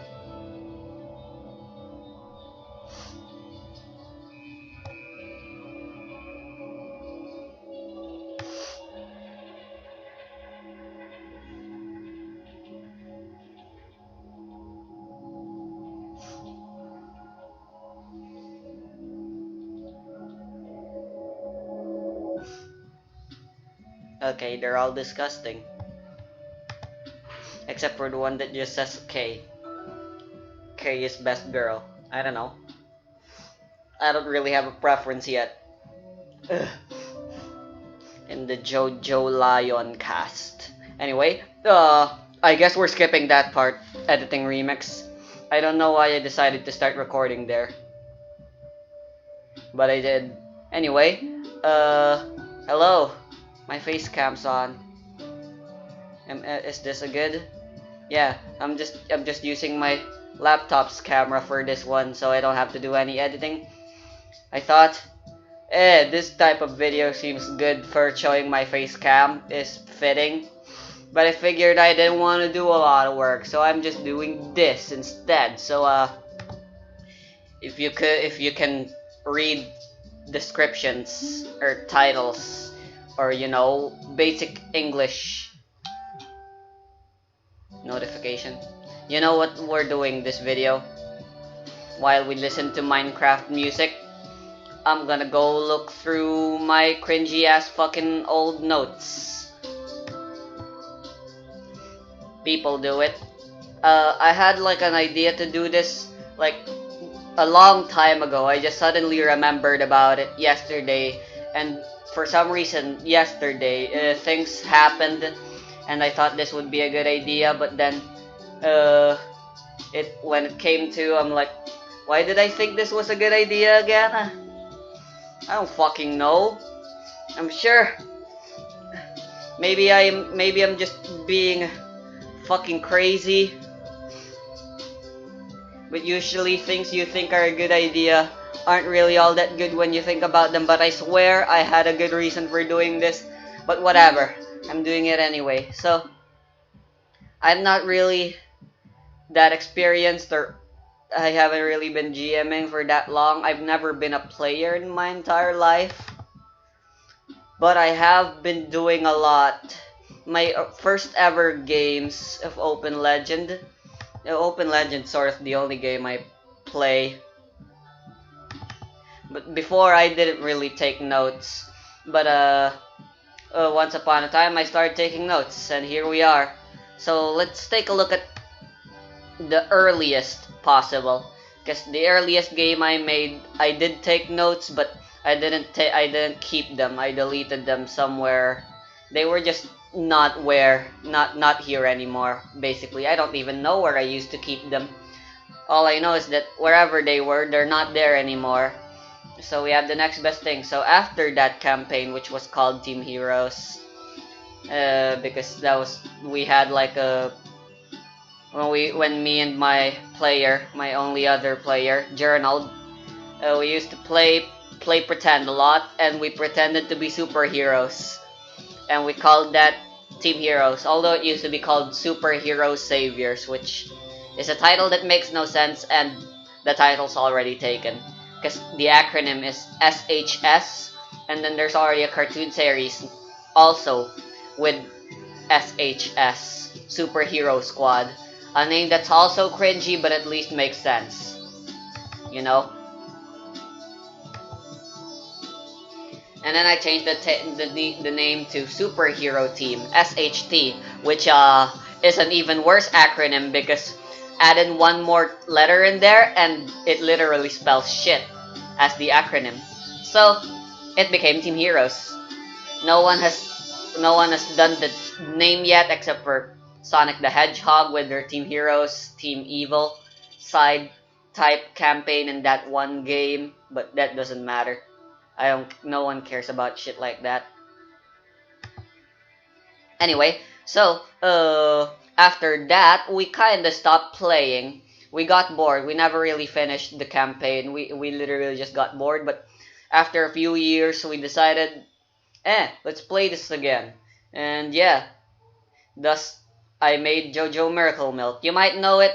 I have a fanfiction on fanfiction.net basically detailing the story. So if you don't want to get spoiled, which there will probably be spoilers in this video about it, JoJo Miracle Milk. So yeah, the reason I wanted to play again, basically it was just me. I kind of just sort of forced journaled just because we were both really into JoJo that time, and I had an idea for a fan fiction, and then I said, hey, let's turn this into a game, and oh boy, I was bad.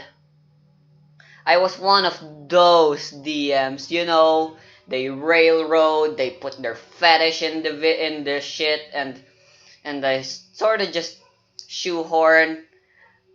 Journal's a weird player in the beginning anyway. To start off, he liked playing dicks, but he never wanted to play an evil campaign. He wanted to be an evil good guy, which makes no sense. Anyway, enough about me getting infuriated by him being a shitty player, and let's get going. So, uh, just like with Team Heroes, I guess I didn't start taking notes until episode 6. Yeah, a third of the way through the campaign, if you couldn't tell by the fact that there were only 16 main arcs I had planned out. So episode 1 was just an introduction. We basically had no idea what we were doing at the time, and I was improvising everything. So episode 1 was, well, if you read the fanfiction, you know what's happening. But archive is basically, back then I thought I could just put everything in one Word document, which, by the way, that's how I do all of my notes, and that's still how I do my notes. It's just very effective. So the first 6 episodes were all here instead, which I now have named Archive. So episode 2 is when I decided starting to take notes. Actually, it was like maybe episode 4 or halfway through 3 I decided. And episode 2 is just me basically retelling. So with that said, let's see what's up. I guess these aren't much of a spoiler since you guys already know what happened during this Zippa Zippelli. And if you read fanfiction. I keep talking about that. I'm not sure if you guys actually know about it, though. I don't know. I'll put a link on the description if you're interested. Wink, wink.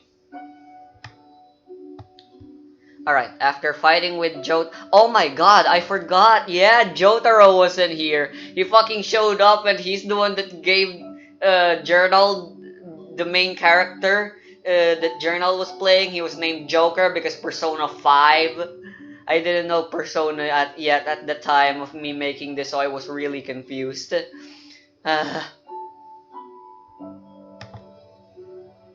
But yeah, he's the one who told them and gave them the help of the Speedwagon, because the Ogre Yakuza are sort of friends of the Speedwagon. Oh, that's actually spoilers. Yeah, if you couldn't tell by the name, Ogre Street was a thing that was in part 1, and that was where Speedwagon used to be.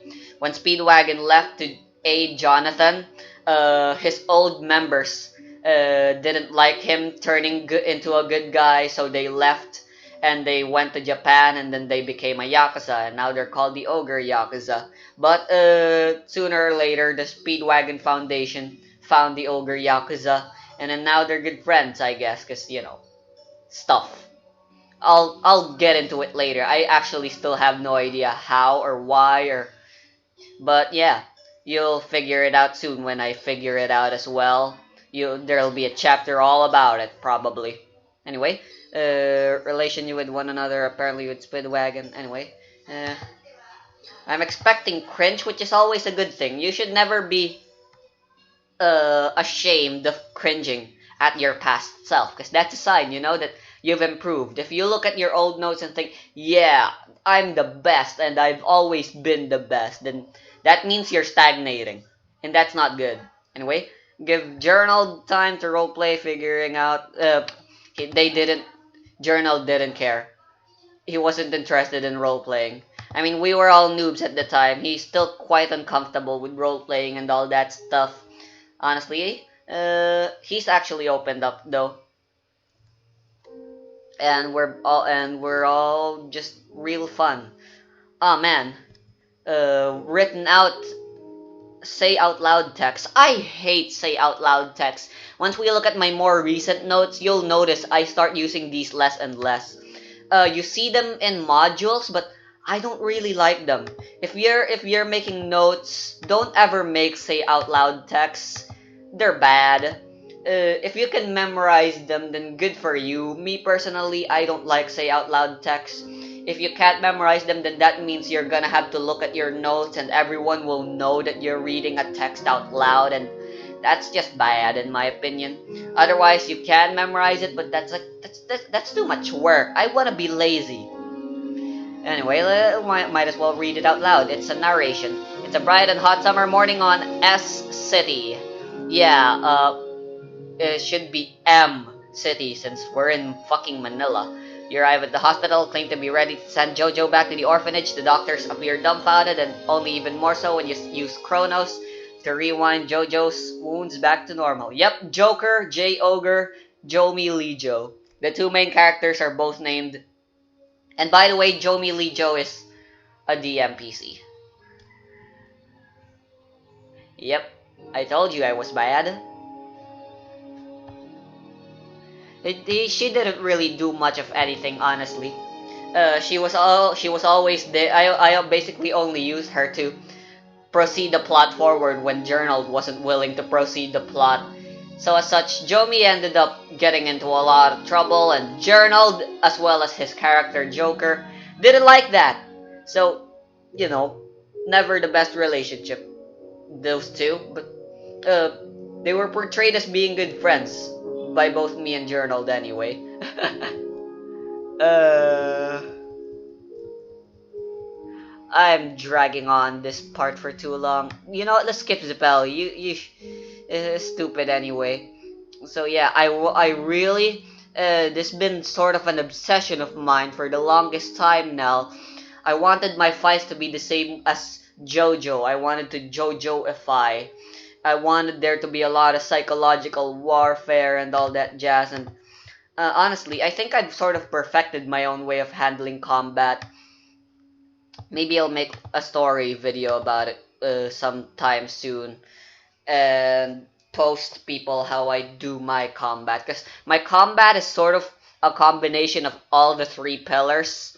You know, exploration, combat, and social interaction are all combined into one whenever combat is involved.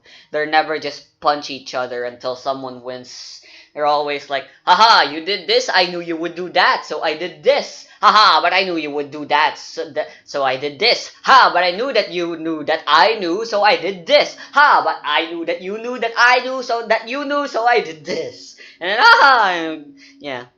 That's basically all of my fights so far in a nutshell. I mean, it doesn't look like that, but I swear they're epic. Journal can vouch for me, right?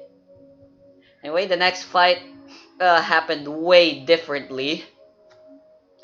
And episode 3 was against Rightfully, but in the fanfiction, Rightfully didn't come until chapter 6 since I didn't think the pacing was too good if Rightfully were to be next. And I kind of wanted to introduce the main characters, the would-be main characters first, which would be Alice and Aquino Bonifacio. And by the way, Aquino Bonifacio didn't come until like halfway through the series. Joker Journal just decided that he wanted him to be a main character after both him and Jomi were fucking wrecked after a previous stand battle, and they were forced into the hospital. And as such, Journal was forced to play as other characters instead. They basically just he convinced Aquino. So yeah, everything happened way differently in the fanfiction, huh? Instead of being convinced, Actually, they were still convinced, but more kindly, because I wanted the theme of Miracle Milk to be kindness, to be about kindness. I mean, if it wasn't obvious already by the stand abilities and the characters and the way the story goes. I mean, literally, almost all of the stand abilities have the ability to heal. A literal sign in the JoJo universe that you have a kind heart. So yeah, uh, I don't really like these notes. They're kind of a mess, aren't they? Wow, 6? I don't know what that means. Was this on a time when I used to count my HP down, or is this when I used to count my HP up? Now. But yeah, this is how I used to do my notes. They're kinda terrible. They're linear since my stories at the time were also kind of linear. But at the time, this sort of worked, but at the same time, not really. Unidentified flavor full object is the next chapter that's coming next month. So look forward to that. I don't know. You see everything that's written here? Yeah, screw that, cause literally nothing that happened here happened. Joker, Journal knew this was where the Joker knew when Jomi wanted to invite uh, Joker to this new restaurant. Journal was immediately like, "Yeah, fuck this. I know this. You just watch part 4. I know this is gonna be just like that Tonyo Trusardi arc where there's gonna be a stand with weird powers, but then it turns out he's just not actually a bad guy, but a good guy." And yeah, he called me out. Basically, Joker was on McDonald's the entire time, and I was basically just playing the game myself. And Journal was just there watching, laughing at me being an idiot. Fuck you, Journal. Oh man. Episode 5. It was actually episode 5 in the fanfiction. Again, this was sort of a lot of exposition here, that a lot of GM backstory thing here that's never actually revealed or important. Yeah, that's actually one of my big mistakes back then when I began, you know? Uh Something I had to learn eventually. And we hate to learn as a game masters, that don't write too many things, you know? How do I word it actually, you know? I'm sorry, I'm just skimming through and not reading them out loud. You're free to pause if you give a fuck, but I want to move on to the episode things where I actually have a format for how I write my things now. What's this though? Ah, right, this is my notes. Basically, this was telling me all of the important characters as well as their stand abilities. World Execute Me is fucking bullshit. She's basically invincible. I have no idea what I was thinking when I made her. She has actually literally no weaknesses. Like wow, I'm nerfing her a lot in the fanfiction. I'm not telling you her secret, the secret of her ability. Though. These are all spoilers, so I think it's best. I don't know. Everything here is spoilers. Right, I was thinking by showing you this and talking about my mistakes and telling them to you guys. I don't know what the point though. I still don't have internet, so I can't upload this or share this in any way. So yeah. So yeah, a mistake I make is that I explain things a lot. If we go to my more recent projects, I don't do that anymore. There's a background, they're less than a few sentences. I mean, there's still a lot of them, but uh, you read them once and then this is my sequence of events when they used to be like this. Oh, this is exactly what's going to happen and nothing else. Because once again, when you do that, you commit yourself. Yeah. Don't you can write them sure if you think that's fun, but don't get mad if they ignore them. and don't try to force them. You knew there was the chance that they would just ignore it. So yeah, you just gotta learn to suck it up sometimes, you know? Or you can be like me. What? They ignored it? Fuck this. After this campaign is over, I'm turning this into a book. You know that joke that everyone always fucking does? Where like, yeah, don't be a GM, write a book instead, bitch. That's exactly, and I'm like, why not both? Am I right? And here we are. So episode 6, one of my better episodes for Miracle Milk. Something I remember being really fun. So this is how I did my word pad, my campaign notes. There would be a game format, a difficulty, an item section, an NPC section for all the NPCs. And yeah, they're still overall really quite a mess. But they're better. And finally, there's a location. Time was like a really important. I discovered that unless there's a time crunch, nobody's gonna be willing to do anything. So inspired from a game I recently just watched, Manly Badass Hero Play, and I really liked. That was Deathmark, and that's how I did it. There's a timer. If the time runs out, they die. So better do it before the time runs out. So yeah. So there's like locations and there's time. So you gotta think about where you want to go at the time and shit. Sounds good on paper and a lot of fun. It might sound like these things your players would do it in a certain way, like they'd really think, and thinking would be really fun, and they'd be discussing. But lower your expectations, curb your expectations, because they will not. And I know this from experience because this literally nothing here is followed the way I intended them to. Alright, let's move on to episode 7, why not? I remember this. This is really fun. This is a really bad format. You know, let's skim through so we can move on to the other chapters. How about 12? 12 is a good number. Ooh, Chernodai, you say. Actually, I was reading this because I was thinking he'd be the next opponent in the next chat in a few. Actually, he'd be a late game enemy in the fanfiction, but so this part right here, story beat. This is the only part that ever actually matters when it comes to these things. Everything else just seems to get ignored. So this is how I wrote them. There's an order of events, and this is how I wrote them with an arrow pointing to the next event. It's kind of bad, but there's literally just single phrases. So I had the right idea, but I chose to do all this shit anyway, even though they're all pointless, and that really frustrated me. I can't get my thoughts and words out right together, it seems, but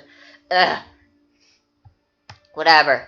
This shit's all been repeated plenty of times. Oh, man. Looking at these. Oh my. Yep, here we go again. Proving my point of what I used to do of writing, getting way too into and writing too many things. They're no more accentuated. Is that even a word? Is that the word I want to use? Than my NPCs. So due to the format of JoJo Miracle Milk, there's usually only really ever one important combat, and that's with the boss. So yeah, there's really only ever one fight ever. So I gotta make them all special, and I wanted them to be difficult so that the journal would be forced to think. You know, JoJoify. Make them do psychological warfare, information warfare, and all that jazz. But like, dude, most of the things I wrote, and by the way, I was very lenient with levels. The campaign started with them being level 3, but Journal kept asking for more power. And I was really inspired by something Pro Jared said in one of his videos where he talks about his players deciding they wanted to grind until they're level 2, and Pro Jared just decided, what? No, that's boring. You guys are just gonna be level 2 then. How's that? So we can move on to the fun stuff. Yeah, don't do that. Ended up being all like, okay, you want more power? Sure, just go ahead. I want to focus on the game and not on the progression and leveling up, since that part's boring. And then Journal decided I want to be level 9, and then I'm like, biggest mistake of my life, since being a noob and running for high level. So level 9 is like the equivalent of level 18 in Dungeons and Dragons.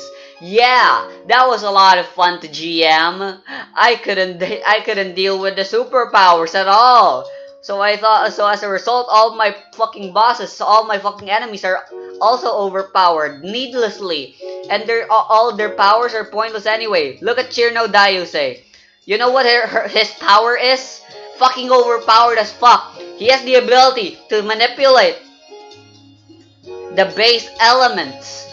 You know, the scientific elements like oxygen and carbon and silicon and chromium. Yeah. And look at all these feats. There's so many of them. And most of them are not even. This one is more so specific to Open Legend, but yeah, don't do what I did here, where I basically just spammed feats. No matter how many feats, no matter how many dice, no matter how high of a defense or hit points you give an enemy, they're always gonna end up being the same. And no matter how many, most of the feats in Open Legends are specifically meant for players only, and are basically just useless when you give them to an NPC, since that's not how they're designed, that's not how they're balanced. But I thought, yeah, the more things, the same things the player has. Like, look at this: craft mundane and craft extraordinary item. What does that matter? If you want your NPC to have an item, let them have it. You're the GM. The world is your oyster. They're not bounded to any rules. This shit is literally useless. This was never used at all. Opium never made any items using these. Look at this! Damage resistance is forceful and precise. They were literally forced to use fucking and again this thing again, also pointless. A player having it would be useful, but a GM, what good is knowledge gonna have? You know, you're the GM. You know everything. You decide what your non-player characters don't and do know. I had the right idea though. I never gave my enemies equipment, since equipment again is just sort of a thing for players and are kind of useless for PC NPCs. All right. So I think that's all I want to say about Miracle Milk. After Miracle Milk, we still weren't kind of tired of JoJo, so we decided to keep doing JoJo. Here's Academy Mystery. This one I wanted to be a little bit more lenient, and it was also a lot shorter than Miracle Milk.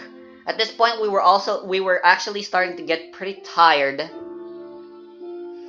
Ah man, now I want to listen to Crazy Noisy Bizarre Town. Hopefully this won't get my mute. Hopefully this won't get my. Oh, I don't have Crazy Noisy Bizarre Town. Oh wait, yes I do. I'm just on the wrong playlist.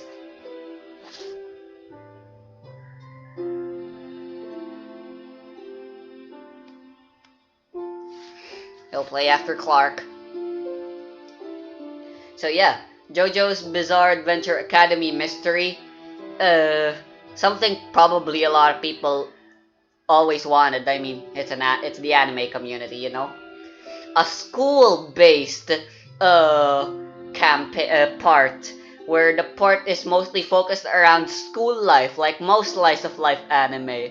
It was really fun. Basically, it was an academy mystery. If you're reading this as you're listening to me, yeah. So the main character moves to a new school, and then he realizes the school, it has like a lot of hidden things around it, and is actually like evil and shit.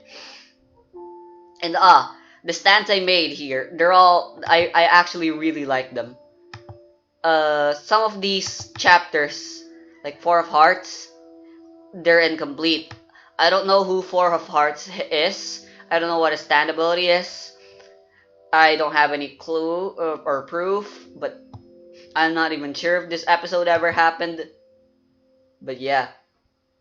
So let's look at Thumbelina, Thriller Night.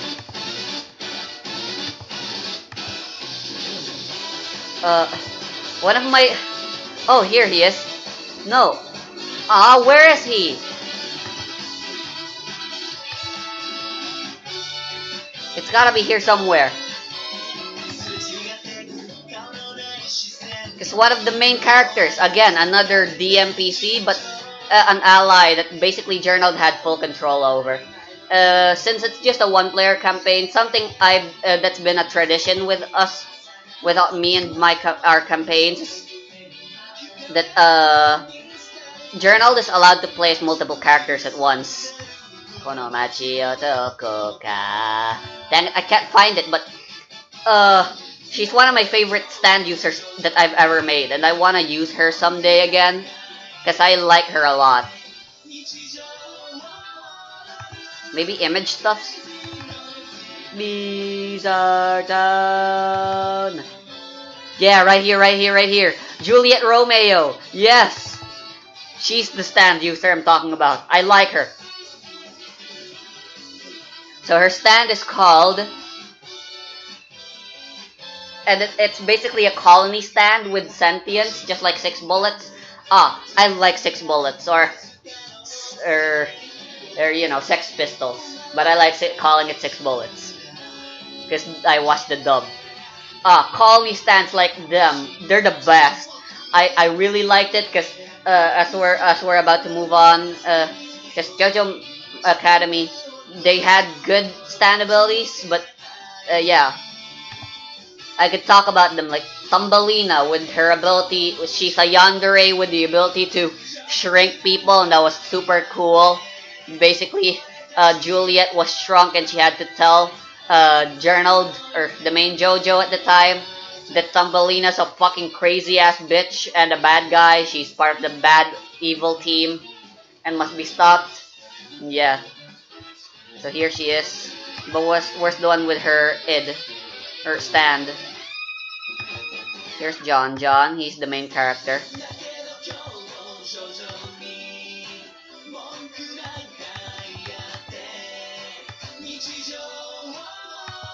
This was basically the opening. Where is she? I think her name was Cinderella. Oh, Snow White. So yeah, her stand is called Snow White. It has this as her form, but she has the ability to summon up to 7 summoned creatures, and those summoned creatures are dwarves, and they all have their own personality based on the actual 7 dwarves. It was a lot of fun. I liked them a lot. That was why I liked Juliet, Romeo, and Snow White a lot. She was supposed to be the love interest, since, you know, it's a school life after all, you know. There's gotta be a love subplot in there somewhere. But Journal didn't care, sadly. Let's move on. So after this, it started a new tradition with our next campaign. At this point, I was still a little bit upstuck, but I was getting better. So we started this new campaign, which would later become a series that would later we would get tired of. We were basically tired of Journal was basically tired of JoJo at that point.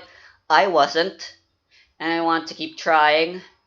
But you know, I wanted to try being more of a player pleaser, you know. So once again, this thing was mostly just improvised out of my ass.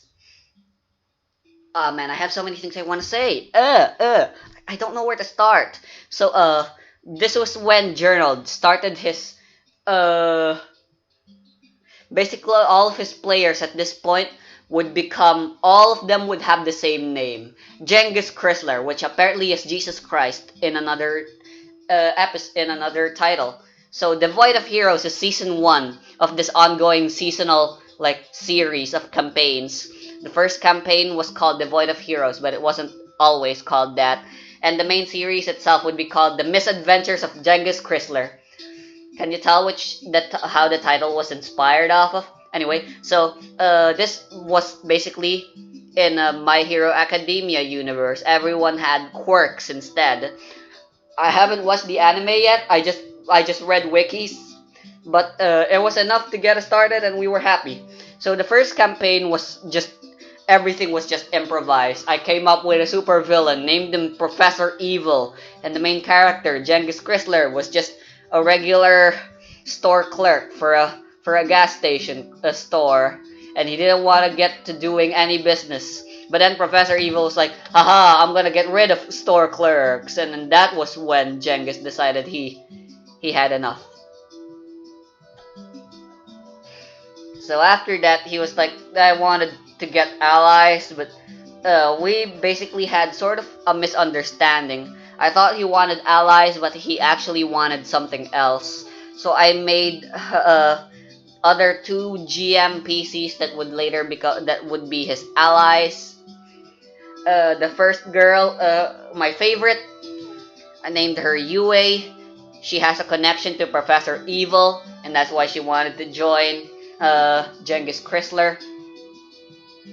She was supposed to be cool, but technically though, she basically was. She was a badass, smartass person. Her quirk was known as Baby Blood, named after Bad Blood. She had four tiny little creatures that she had control over, but at the same time, not really. Basically, they were Sex Pistols, but kind of different. There were only four of them instead of six, which, haha, four of them, because they were after the four blood types: A, O, AB, and yeah. And their personalities were all based on the blood type psychology theory per thing that someone once had. So yeah, using it, she could heal and basically apply her medicine using the babies. They were cool. So yeah, this is devoid of heroes. Professor Evil hates heroes, and he found the MacGuffin that could get rid of quirks for all of eternity, and he plans to do that. But then we're like, no, please don't do that.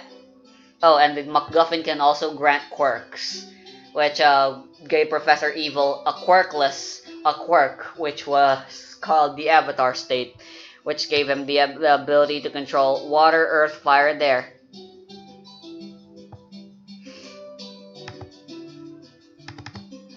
So episode 1, kind of a mess, but episode 2 was when I sort of had a format going on. The first would be like a brief summary, and then after that, I'd take on the important characters, and then the important items, and then the important locations, and then the important events. And then once again, it would be scenario based. Because once again, there's still my campaigns were still kind of linear at this time. There's a lot more going on with the sequence of events instead of being the usual sentence, single phrase, arrow, and the next phrase. I wanted it to be a little more thingy, I guess.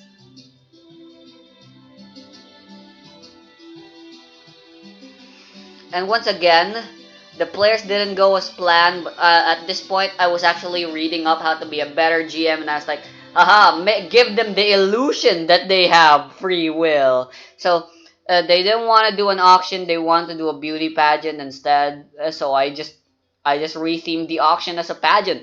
It all worked out, sort of. You know.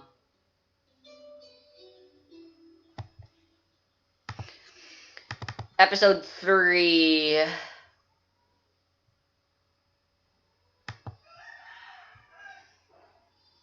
Episode 4 would reintroduce, was supposed to anyway. They never actually, one of these episodes they actually never did because of how the campaign turned out.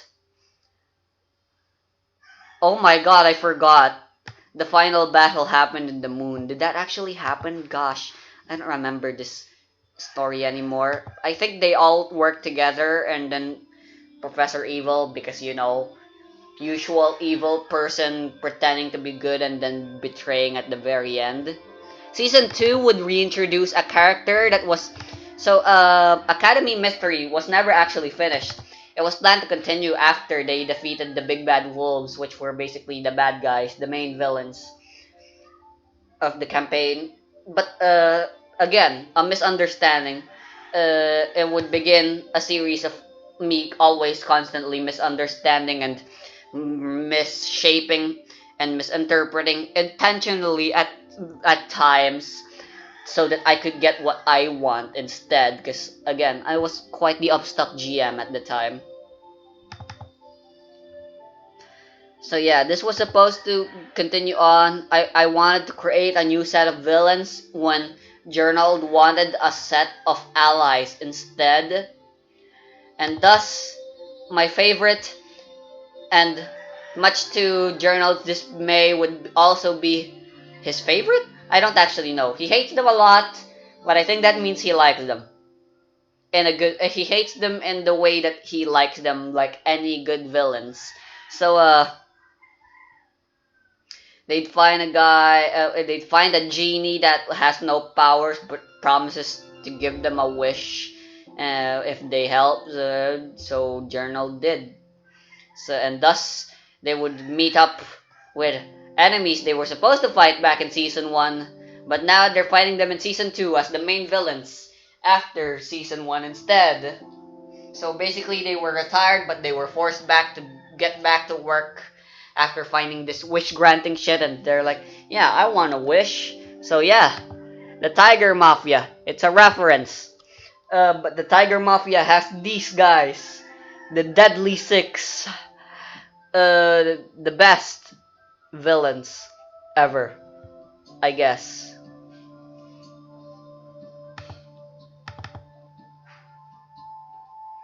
So yeah, I don't know.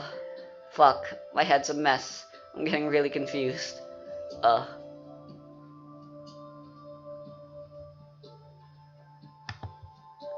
uh, that season was kind of fun.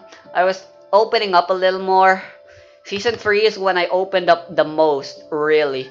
And this when I started getting a little better and more organized. I still had a habit of overwriting things. Not overwriting as in deleting. I meant like writing a lot, overwriting. But yeah, after season wait, what? Wasn't season 3 the war arc? There was that would never got completed because Journal got bored and wanted to start over. After this, so yeah, there was a war arc. Parallel universes was involved. Journal was getting too OP, and then he realized he was getting bored and he wanted to move on. So yeah, the war arc never really. It was, and yeah, it was getting kind of boring. A lot of other stuff were involved in happening, such as a blackout and me drawing a map. But none of those we found fun anymore, so we moved on. I still haven't gotten over, and I still, to this day, still like JoJo. So, thus began our current ongoing series, and yeah, me and Journal have a plan that after we run enough seasons of Identitatem Discrimin, we'd run an Avenger style where all of the Genghis Chryslers would work together to beat one super duper villain, and it was gonna be awesome. But yeah, I kind of regressed here. So here is season 1. Season 0 is just an idea. I still don't know where. Labyrinth and Discovery, again, they're also just ideas, but I actually do want to. Season 2 is currently where we are right now. So yeah, and here I regressed a lot. The first few episodes I didn't actually write any notes off because I was planning on just improvising. At first, Genghis Chrysler was a guy and it was an assassin, but I really didn't like that. I just really didn't like how Journal always wanted to kill people, because that was one of my biggest pet peeves that I wanted to enforce upon Journal. No killing. You're supposed to be a goody two shoes who always forgives. And yeah, thus Star ended up being the way it is. But I'm planning on turning this into a novel as well, just like and this one is actually completely original. You know, instead of stands, we have ids, which are basically a combination of personas and quirks and stand abilities all in one. One of my better written ones. As soon as I got over being a bitch and journal was sort of just forced to get along with my ideas. So, journaled, played as Genghis Chrysler. She was a girl this time, and she basically had to babysit two people, her actual daughter and unadopted one. Well, technically not adopted, because she's supposed to protect them against the main villains. And the main villains, speaking of the main villains, they were all actually good. Apart from the grievances I have with this campaign, the enemies were some of the best, in my opinion, I've made so far. I was starting to get the hang of it. I wasn't the best yet. But let's look at one of my favorites. Leo, as well as Reverse Star. So Reverse Star, or Mirai, she has amnesia. She's basically like Trish. Something Journal didn't know at the time, but this thing was actually more inspired from JoJo Part 5 than it was what he thought it was mostly inspired from, and with that was My Hero Academia and the anti-quirk arc with the little baby girl with the horn and the quirk to erase shit. Uh,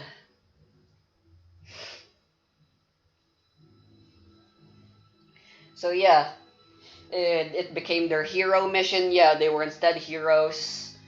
It went on with the usual. I wanted the quirks, the ids as they're called, the stands, to be more secretive and less. But Journal didn't like that. He hated secrets. Something we actually agreed with. I don't like secrets, despite secrets being a really important part since stories are built around conflict, and conflict is built around secrets. In my opinion, a lot of conflict could be resolved if people just were honest and didn't keep secrets. In my opinion. So yeah, that became my story writing theory as well as my real life theory. All conflict is the result of secrecy. In story, that means if you want there to be conflict, you gotta make someone hide secrets somewhere. And in real life, I apply it to you should always be honest so that anything bad that can happen, it sucks sometimes, but the truth needs to be out, and sometimes it's better that way. Yeah. Jesus, I'm all over the place with this thing. I just have so many things I want to say. I probably should have just scripted this. But if I scripted it, I'd end up forgetting, crossing, and then I'd spend a lot of time writing, erasing. It's better if I just let everything that's in my mind and try my best with my one singular mouth and my one singular mind to let it all out. So yeah, after some universe resetting shenanigans and lots of session zeros over and over happening after me always being unhappy with the way the campaign's going, yeah, I regret this a lot. This isn't just cringe, this is actual regret. I wish I could apologize and start over. Maybe someday I can. But for now, I don't know.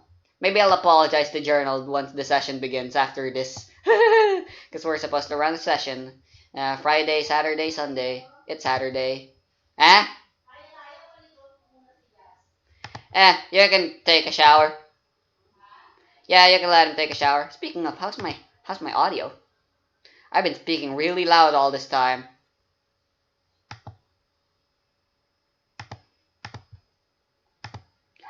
It's at 2. It should be at 3. I guess I'll just put it in 3. Right now. Haha, look at this. So loud. I'm gonna have to lower the volume later. In post. Oh man, I just realized, since it was at 2, that means it was never able to hear the audio, the background noise that's happening. Oh, that's very sad. And I'll just have to re-change the video settings for later as well, but that can wait. I am not stupid enough to forget that, at least. So yeah, following the usual formula that I've been used to, and I basically stole from Araki, which was the stand user of the week formula, where main conflict, main enemy, fight, over, move on to the next enemy. Yeah, story, it's the best way to do any story-based type rather than a character-based story, you know? So Leon, his id was known as Leo. All the enemies were all based on zodiac signs. So this guy's named after Leo. And yeah, he was really cool. So this was when I had the revelation. As you can see here, it's still quite a lot of feats, and the stats are still a little bullshit, like 90 HP for a level 6 enemy. And look at that defense, 30. You have to understand that the time Journal was a really lucky bastard. His attacks were always an average of 100 with the crazy dice explosions and everything. Like, wow. Power creep's a bitch. Another reason misadventures of Genghis Chrysler. Jesus Christ, I mean. It was because of the dice, everyone's overpowered, and yeah, overall, being too overpowered can be boring. But yeah, instead of using feats and in-game mechanics, I realized, hey, I'm the GM. I can do what I want. So yeah, all of the enemies of the enemy stand users of the week all had this. Well, it wasn't like that at first.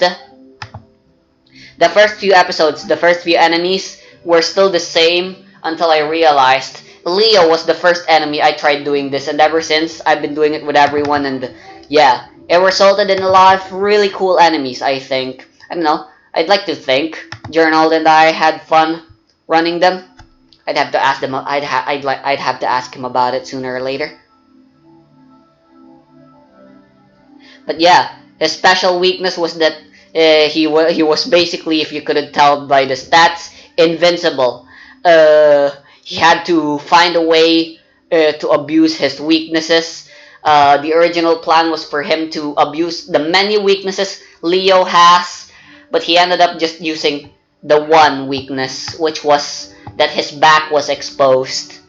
And I had to and Leo constantly came up, and he was like, journals like, so I was like, huh, you figured out he had a weakness. His back is unarmored. Leo doesn't have it armored. And then Journal's like, alright, then I'll flank him with me and my other companion. And then alright, you do that, you succeed. You flank him, and he was unable to hide his back. But then he's like, aha, you thought you could just keep hitting me in my back by flanking, huh? Well, guess what? I have a cape. The cape is just as hard. My cape can cover my back. There, problem solved. And then they had the other idea, haha, then we'll ignore that cape somehow. And then I'm like, aha, then I'll find a way anyway. And then, haha, and it was super cool, I think. I don't know, it was a lot of fun. Mirai Reverse Star, my first ever automatic. I've always had troubles making automatics, but I think I'm getting better. I'm making a lot of automatic type abilities these days, apparently, actually. Probably due to me reading part 8. So, sheer heart attack, Reverse Star, has no weaknesses. Basically, Journal had to find out that this battle was not should be won not through violence but through love, and that would evolve Reverse Star into Shooting Star, the upright version of the Star Arcana, and Journal really liked that.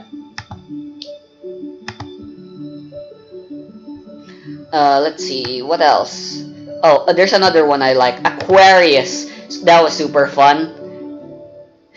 Journaled was convinced his ability was to control water. His id was called Aquarius, But haha, if he knew his zodiac signs, he would know that Aquarius is not a water sign, but instead an air sign. And that was like the whole plot twist. Because Aquarius' ability was actually the ability to control the direction of the winds. And using that, he could control the tides, the literal tides of battle, by controlling the tides of the ocean and using it.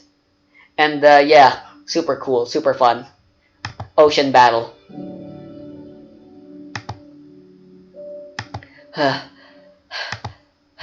Finally, we move on to my most recent campaign.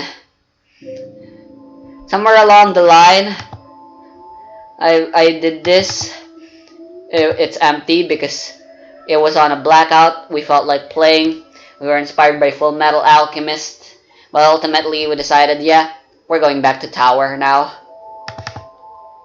So Tower, you know, honestly, I'm fucking tired. I'm ending this. It's been 1 hour. Maybe I'll cover this in another idea. Instead of my old bad notes, it's now my good present notes. Bye. What the fuck? Two connected devices on my internet? Massacre. Who else is connected to my internet? It's supposed to only be my laptop. Could it be my Switch?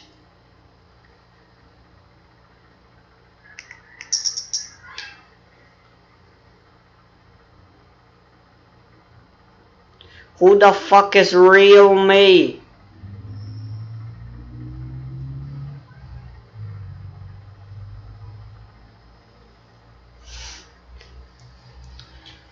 One reason or another, it seems someone has been borrowing my internet for quite some time now.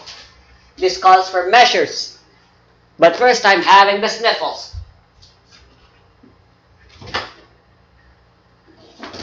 Anyway, did I already say this? But welcome to part 2 of me reading my notes. I forgot.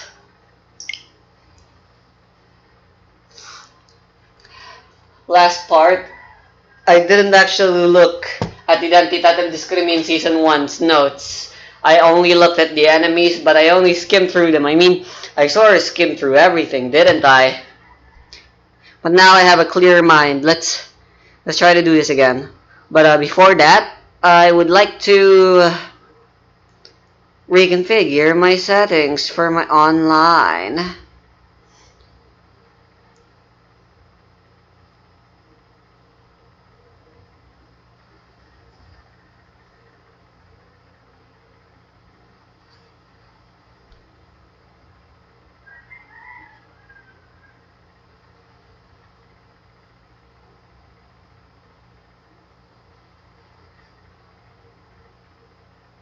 Alright, let me change the password.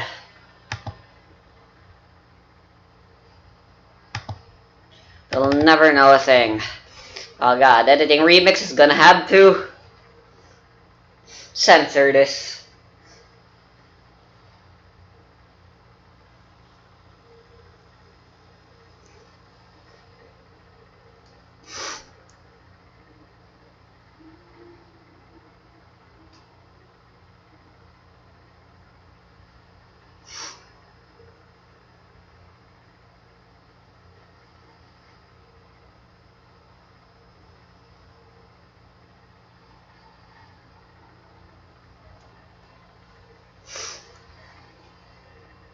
Unless the ones who are borrowing my internet have fucking hacking devices to encrypt my passwords, I'm kinda fucked. Otherwise, this should be okay to do.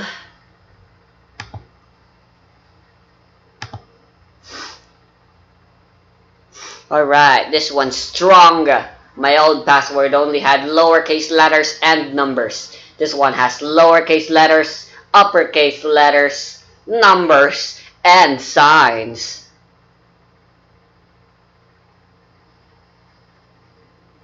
everyone's gonna hate trying to connect to my internet now. Which is exactly the point.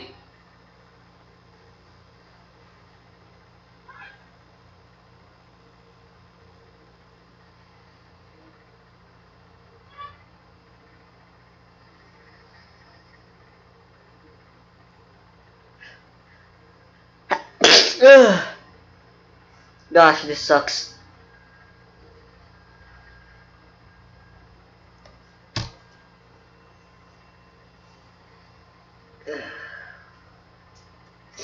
There. It's foolproof. Beautiful.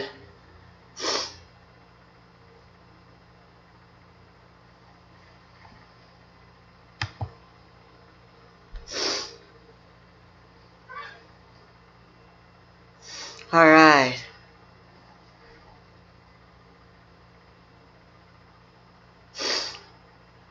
Let's change the name as well.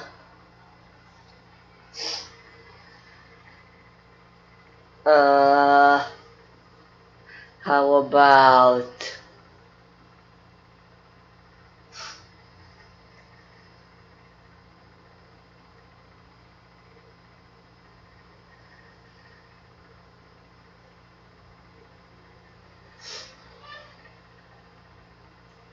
Perfect. Alright. Alright, I can stop doing the censoring, and now it's time to connect.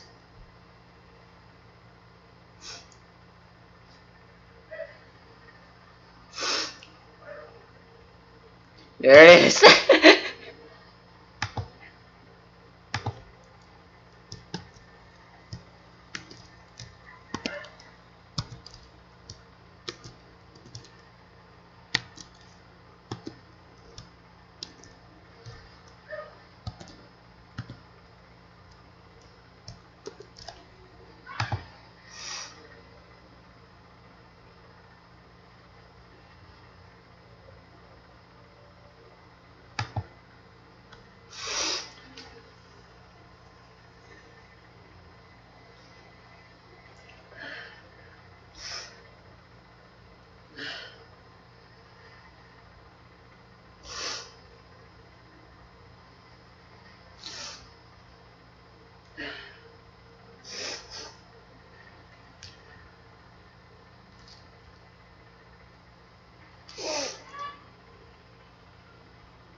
Cool. Now there's only one, and there can only be one, connected to my hotspot.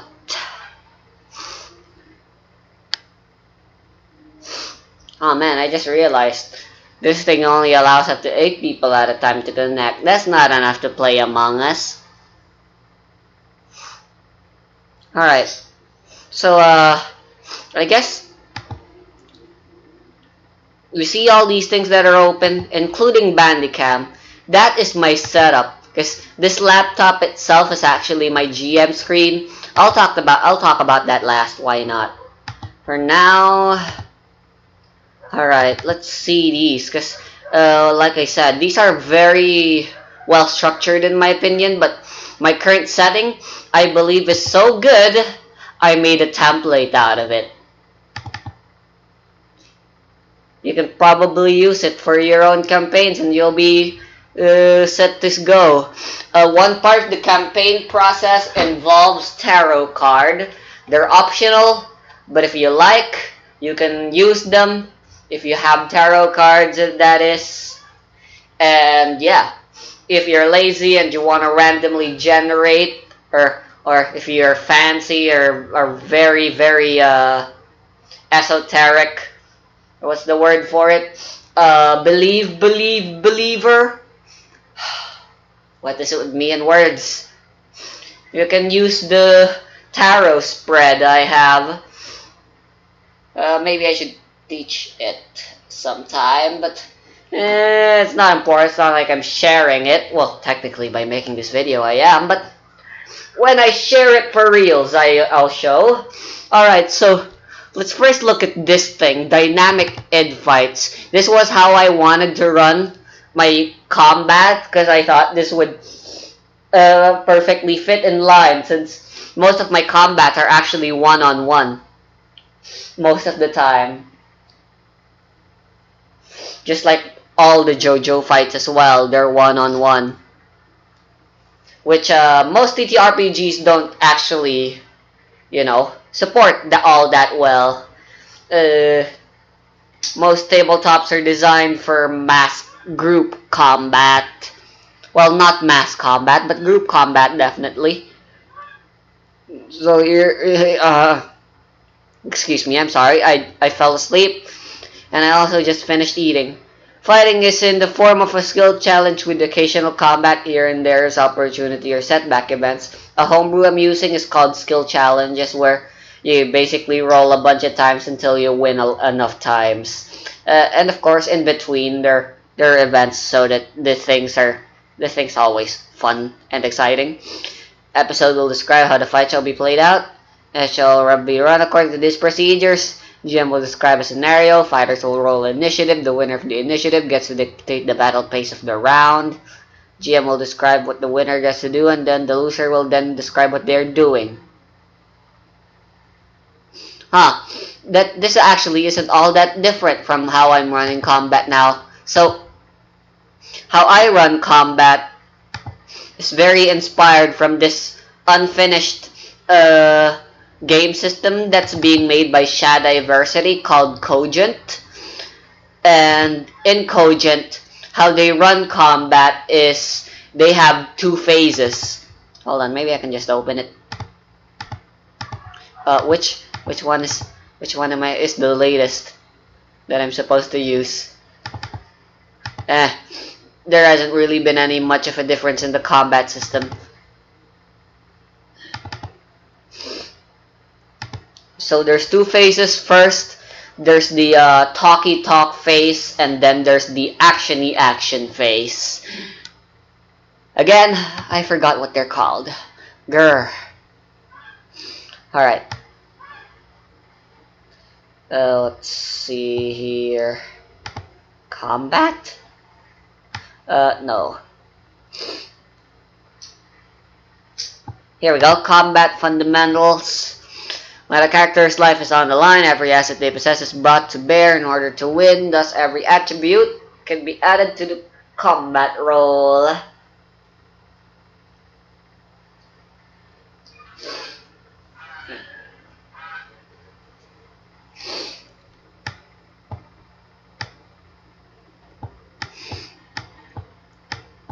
Alright, so this one's talking about how damage is being done, but initiative. Here we go. Initiative is apparently in this game system called timing. Combat is run in a round-by-round format. Each character can perform one action within a round, usually a combat roll, with liberties in regard to the narrative flow of the game. For instance, it doesn't take an action to shout out something to another character while fighting a monster, though it would take a round to explain something complicated. Narrator mustn't time a player's dialogue to make sure it falls within restricted timing. Remember, narrative flow will make things run far smoother if you are a little relaxed in regard to things like this, while still having limits. You wouldn't want to let a player pass on huge amounts of information in a single round in the middle of a battlefield. In those cases, you might say something like, "It will take several rounds to explain everything you want." Round-by-round combat isn't played using any grids, timers, boards, or miniatures. Though sometimes a rough map or drawing of a room or a location may help, there isn't a strict distance characters can move within a round. Actions in combat rounds. Okay, round order. Every action within round-by-round conflicts happen almost at the same time or in direct succession of one another. This means that one character's action is not explicitly followed by another character's action. It should be considered as everything happening together. To make sense of this potential chaos, there is a declaration phase and a performance phase. Declaration phase. The character with the lowest reflex by the way, timing or initiative or timing in this game is a static thing, which is good. Because rolling for initiative is bullshit, and we don't do that anyway. Because they're boring and they slow down, and they're like, initiative. That means it's combat time. Ugh. Instead, combat just sort of flows naturally. I try to, at least. I try my best not to say, okay, it's combat time. Although, I guess they sort of know it anyway whenever I decide to place in tokens on the board. Anyway, declaration phase, the character with the lowest reflex declares what they are doing first. This might seem odd, as you could think characters with higher reflex should get to move first, but this is the declaration phase. No one is moving yet. If two characters have the same agility, then that's when they roll. The highest gets to declare later, while for the rest of the combat encounter. Players who declare later hold an advantage in combat because they know what the other guy is doing, so they can respond properly. Once a player has declared what they are going to perform, they cannot change their mind. They are locked into performing that action in this round. The players who declare after another can choose an action that counters or complements the declared action of another character. This means that characters with highest reflex can see or react what their opponents are going to do. For example, Leon, a character, is dueling D'Artagnan, a non-player character. It's a new combat round, and D'Artagnan, his name is spelled differently now, has a lower reflex than Leon, so he must declare his action first. D'Artagnan declares that he intends to jump on top of a table to get a height advantage against Leon, ready for his attack. Leon, knowing D'Artagnan's intent, declares that he wishes to knock the table over, whilst D'Artagnan jumps on top of it. Once all player characters have declared their action, they make their rolls. Those things mostly happen simultaneously within the round. It's sometimes important to know which blade landed before another, or who managed to perform their action a little bit faster than another. In this situation, the character with the highest reflex will always win.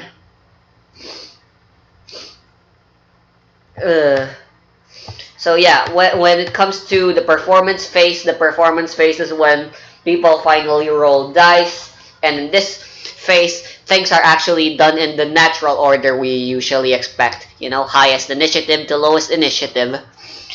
So yeah, this combat system actually really complements. There's a little ickiness with it, and it's definitely very different than what most people would be used to. For one, this combat is the lightest combat rules I have ever seen.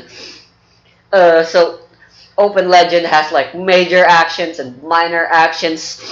Dungeons and Dragons has actions and bonus actions. This has combat actions. That's it. A combat action is whatever the game master decides is a combat action.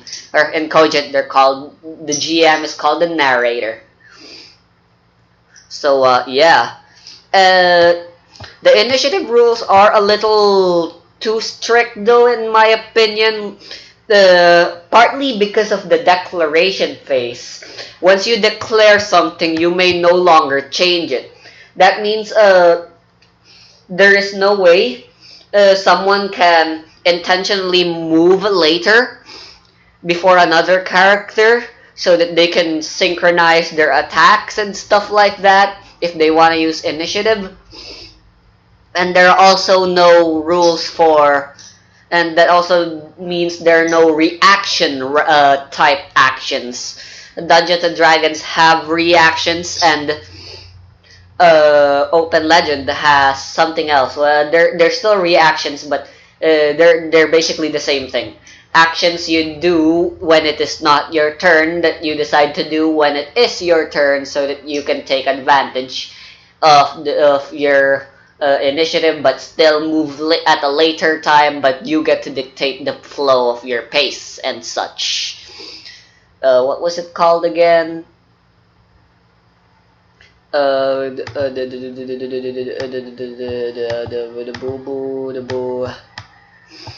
Defend actions, I think. There we go. Interrupt actions. So, yeah. Other than that, though, this system is really good. I've been confusing it sometimes, and sometimes we forget and ignore it. But sometimes I don't forget it, and we do remember. And those are great. I also make sure we don't use game lingo when fighting anymore. Instead of saying I use a move action to move to him and use my major action to attack. Where I instead encourage everyone, including myself, to speak in game lingo. I'm gonna rush in to him and slice at him with my sword. Things like that. Or I'm gonna knock him over and swing my sword down towards him. Stuff like that.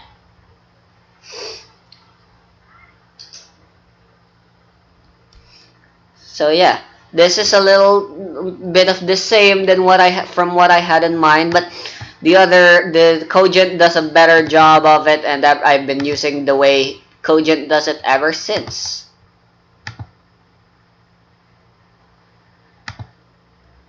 Well, alright, moving on though. After the event, you return back to step 1 and do it ad infinitum until someone wins. Oh, another thing Cogent does is, it was already mentioned there, rounds are not distinct. Usually a round is like 6 seconds, but in there they can take on any time you want, and instead of a round and turns happening simultaneously, sometimes turns themselves are the rounds, and everyone does things one at a time sometimes, if that's what the combat demands. So that's really cool. I kind of want to do that as well myself, but due to the rule nature of Banes, with most of them like lasting 1 minute, well, how do you do that? Like, if you say that round combat is more than 6 seconds longer, then that feels kind of unfair, because now it means Banes could potentially last longer, boons could also potentially last longer and take more time to invoke. And yeah, people might not like it.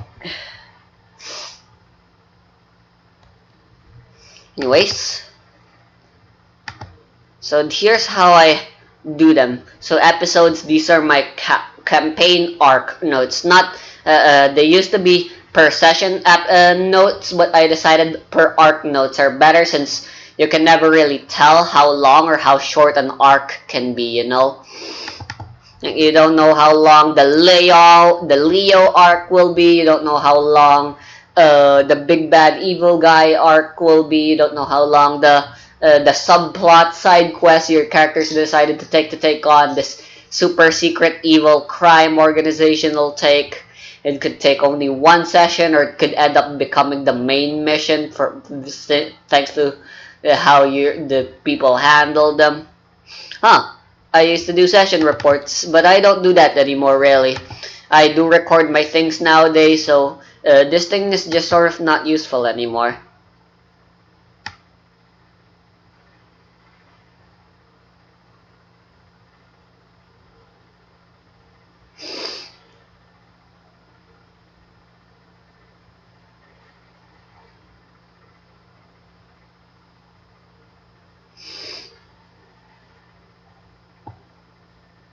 They're not bad.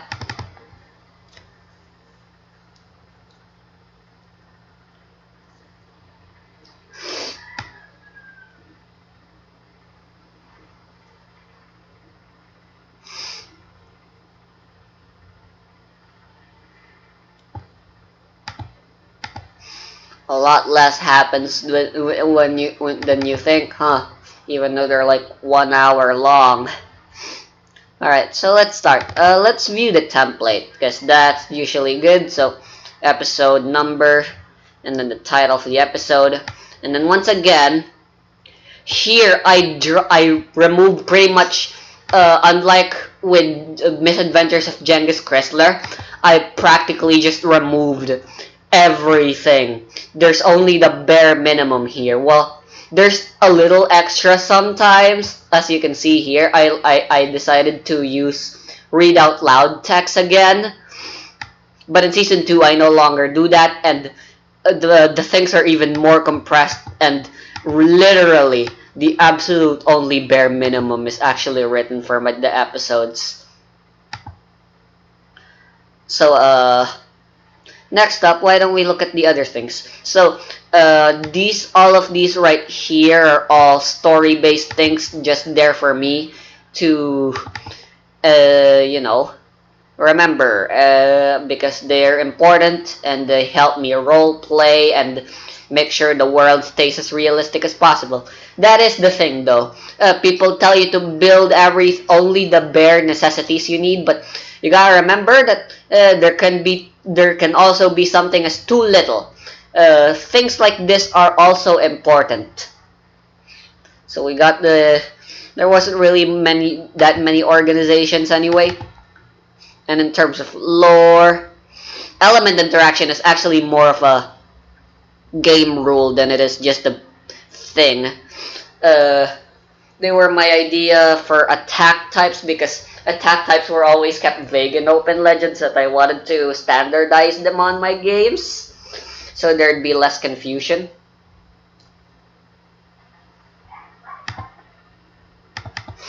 And in terms of landmarks, we're in Italy. Most of the game takes place on Rome, and I actually use Google Maps and everything to ensure my places are as true to life as possible. I can get pretty insane with details sometimes, despite what I like to say.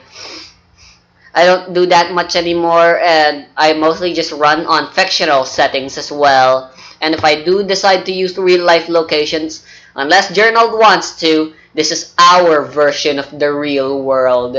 You say you know from experience that you've been there, that there is in fact no hospital there. Well, guess what? There is a hospital there now. And items. This is mostly, again, just for me to keep track of things. Actually, again, I meant this as well as the characters are there for me to keep track of.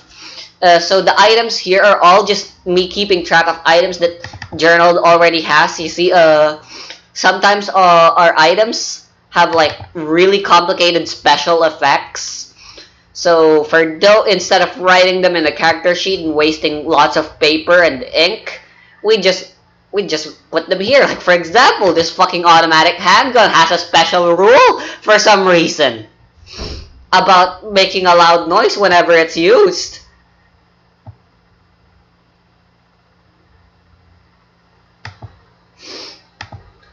For a standard item, do I have any legendary? Yep, there were no legendary items in Season 1.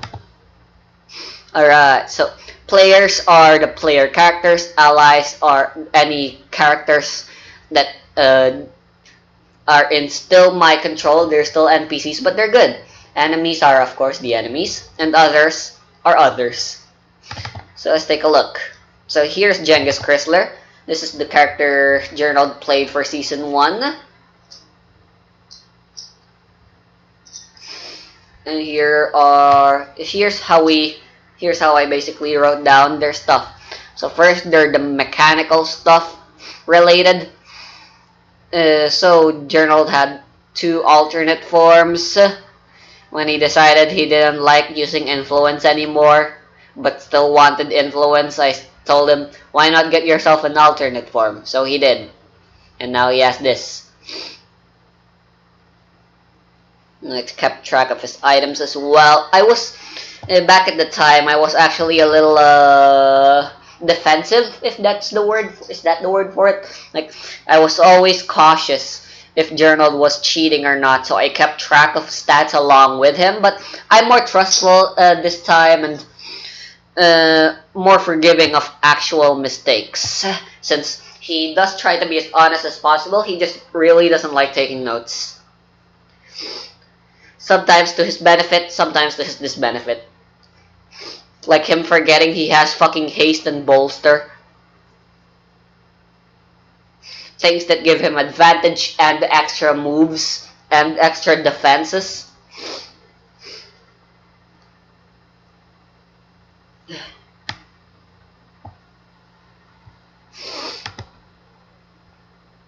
So Genghis is actually pretty barren apart from the stats. And as this starts a tradition actually. Season 1 starts a tradition where Journal really goes all out with perks and flaws because he's really addicted with getting those legend cards.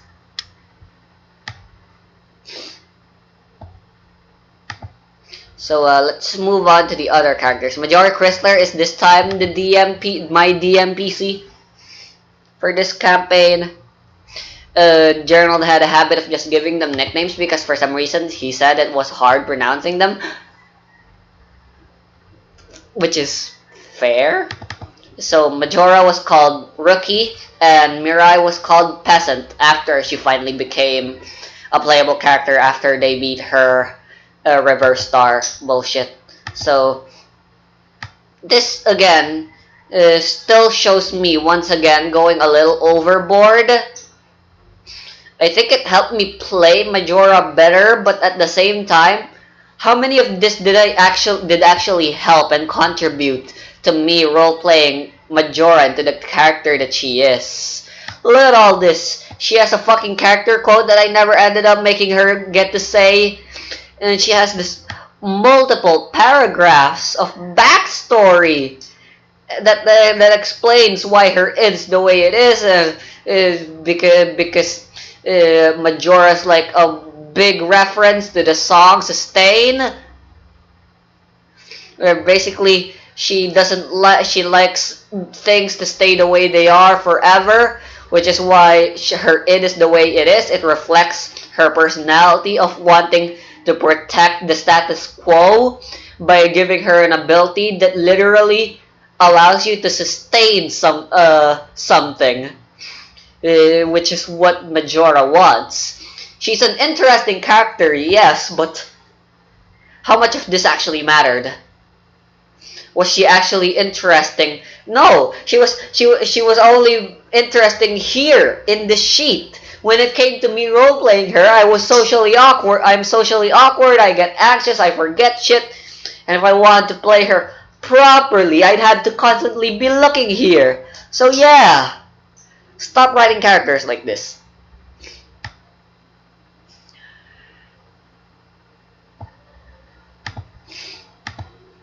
That's pretty much all I wanted to say about characters. Enemies, allies, well, what does that matter? Let's look at some of the episodes.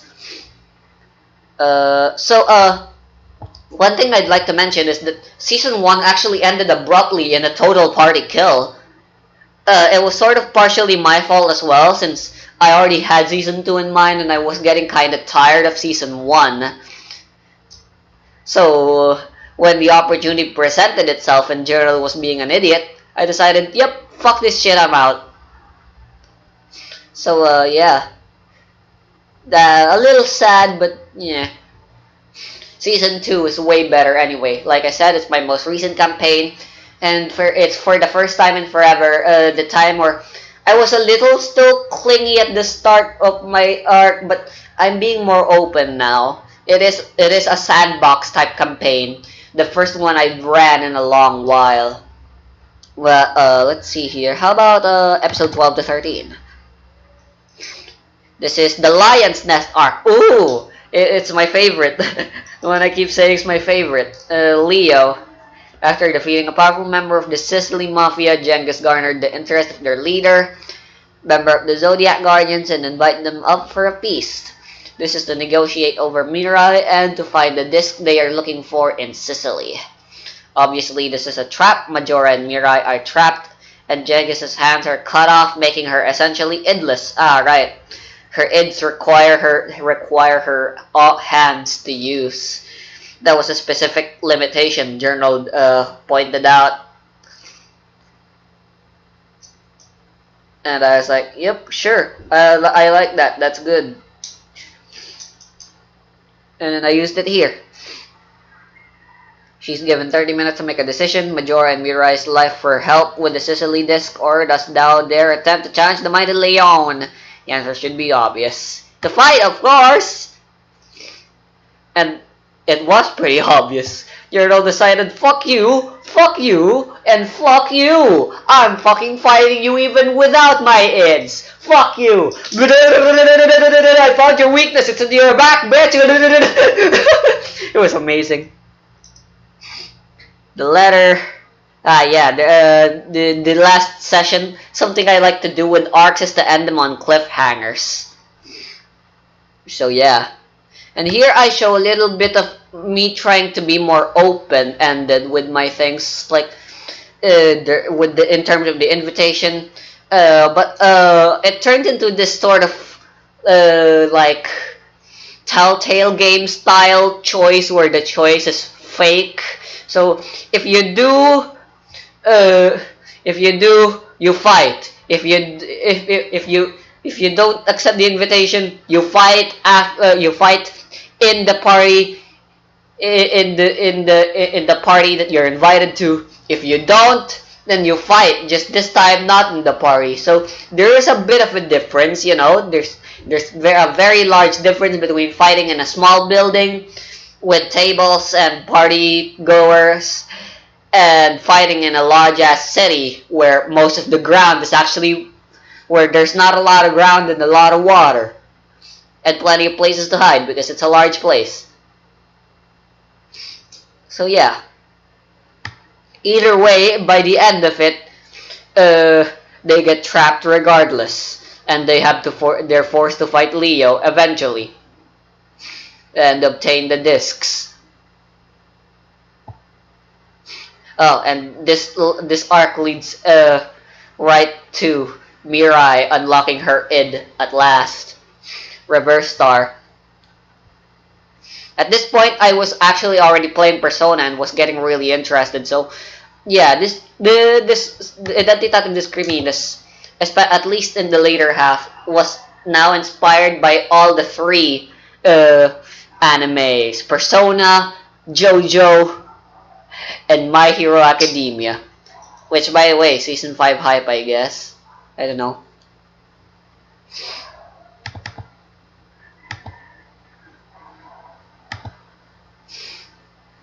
Alright. Whew. That's over. So, Identitat Indiscrimin, Season 2, Towers in the Sky, name not final. It's just that. It's an open-ended thing. So, at the beginning, like I said, I was still a little bit clingy with things. So, I forced things, but I ended up making it a good thing anyway, or trying at least, since after me being a dick, I stopped being a dick, and instead I used myself being a dick as the main theme, which is now a main thing I like to do with my stories and campaigns. Give them themes. Themes are important. You guys should try doing them. So the theme of Season 2 is, you've been seeing me do it in a lot of my writing now. Like I said, JoJo Miracle Milk, my fanfiction, now has a theme. And that is kindness. Season 1, when I turn it into a book, the theme of it will be related to the stars and shit. I don't know. Oh, right, the importance and value of life. Season 2, Tower, is about freedom as well as living life in face of trials and hardships. How do you respond to a world that literally just doesn't like you, you know? How do you respond to hardships? How do you respond to when things just don't go your way? Since that's basically what happens to Genghis in the story of Towers. You see, I really wanted Genghis to try doing tower exploration, but that's dungeon crawling, and Journal doesn't like dungeon crawling, and it's no, it's not as bad, I promise, but he still didn't want to. So I tried to force him multiple times, but literally, Genghis, the character, and Journaled himself, I'm pretty sure it was mostly just Journaled himself, didn't want to do any of that. It's just to spite me, you know? just to spite me.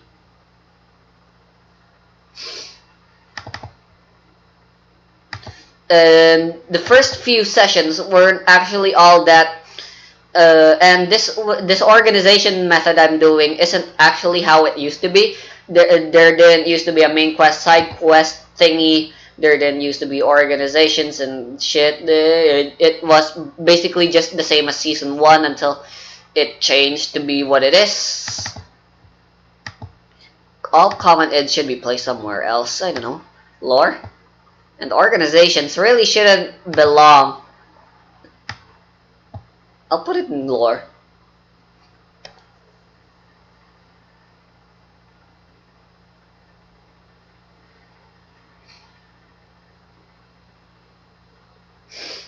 So yeah, and everything in the story represents that. So season 2 is basically just Persona. I'm not kidding. Like there's dungeon exploration. Those are basically just you going to Mementos or Tartarus and stuff like that. And there are familiar links that you can raise and they give you bonuses, Persona 5 style. And yeah, since the formula of Persona I just found to be really great for running campaigns, I decided to steal it. And it's been working so far, you know?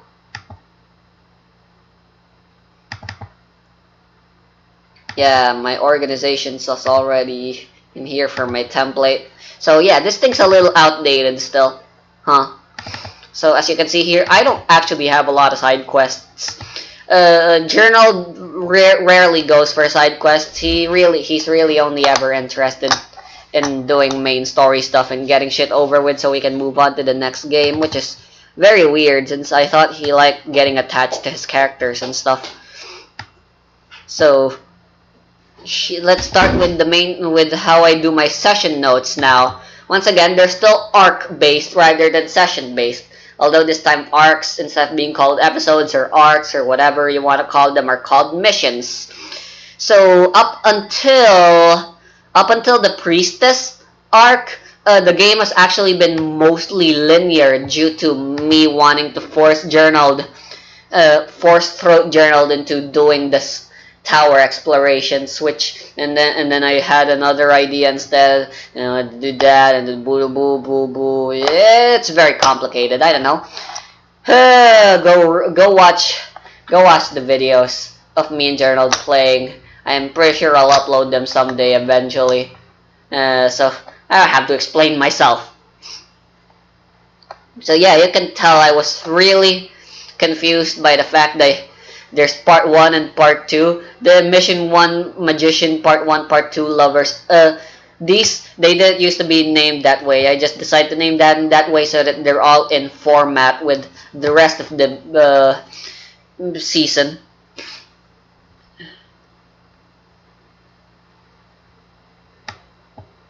So I think it's important to try going through my session template first. So here we go. For my session template, there's a difficulty level overview. So how it works now, now that we're done with the Devil Arcana arc, or actually it's the Star Arcana. Where's the Star Arcana? What? Why are you over there? The exclamation mark means they're done. Yeah, that was. So Star, Devil, Lovers, and Magician were all at the beginning, but after that, yeah, I'm making sure this is as open world as possible now.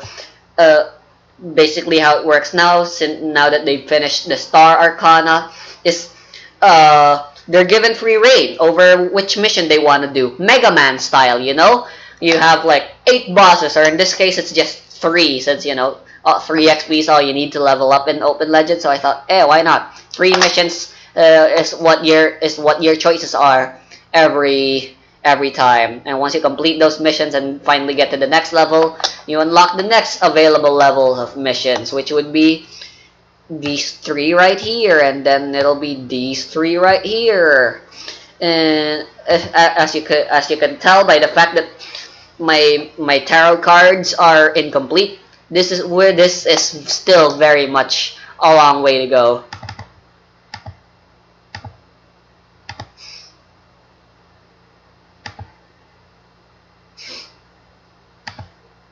something all of my missions seem to have, especially after Priestess, now that, after the Star mission, now that the linear section of Identitatem Discrimin Season 2 Tower in the Sky is over now, is that they always have some sort of twist in them. Twists are fun. You should always include them, no matter how obvious or cliche or overused they are. Twists are always a nice thing to have. Like for example, in Mission 2 Priestess, the mission here is about finding the heir to the throne. Because there's a bunch of greedy nobles who want to take advantage of the recent death of the queen. They want to take the place of the queen. They want to be the new queen instead so that they can have all the money and all that evil stuff. And obviously that's not good. But so they gotta find the rightful heir to the throne before the coronation. So again, everything that a campaign needs is here.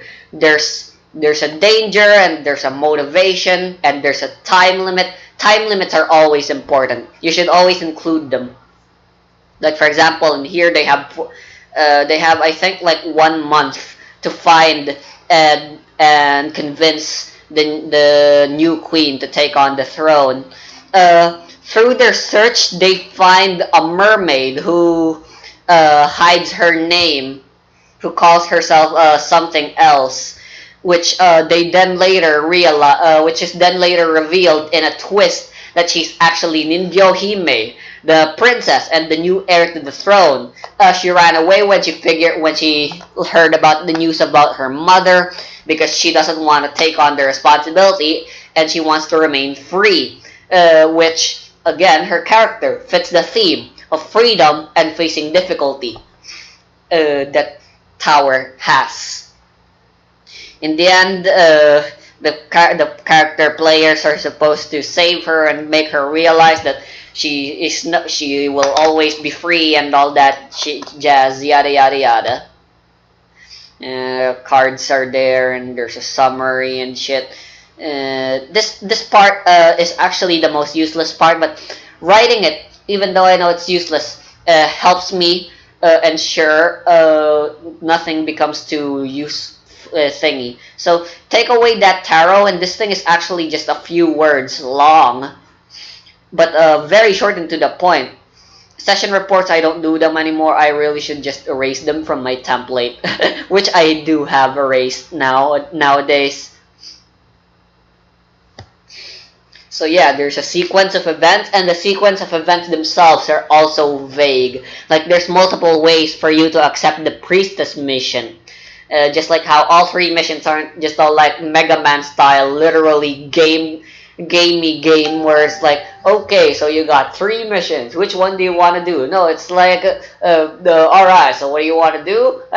Whatever you do, blah blah blah. Haha, you're probably gonna go get a mission started. Just choose where you want to go and do what you want to do, and you'll get a main mission eventually. Stuff like that. I think it's really good. Right now though, things are going out of order, and being the good DM that I am now, I'm allowing it. I'm allowing things to go out of flow, which is really bad. Although, not really, because Gerald, again, is super overpowered and super lucky. He's currently level 3, but the current mission he's decided to accept, which isn't supposed to happen until level 6, is the Fortune and Temperance Arcana. He wants to do both of them at once, at the same time. Found them really interesting, so now he's doing them after he accidentally discovered about them. Which is, oh god, there's just so much death involved, or at least supposed to be, but for some reason he's winning! He's winning, man! I had to rewrite my notes to fit with the new change, and I sort of nerfed everyone else so that he wouldn't just die, you know? So yeah. So lore, again, they're just sort of there after, so my lore actually does get said.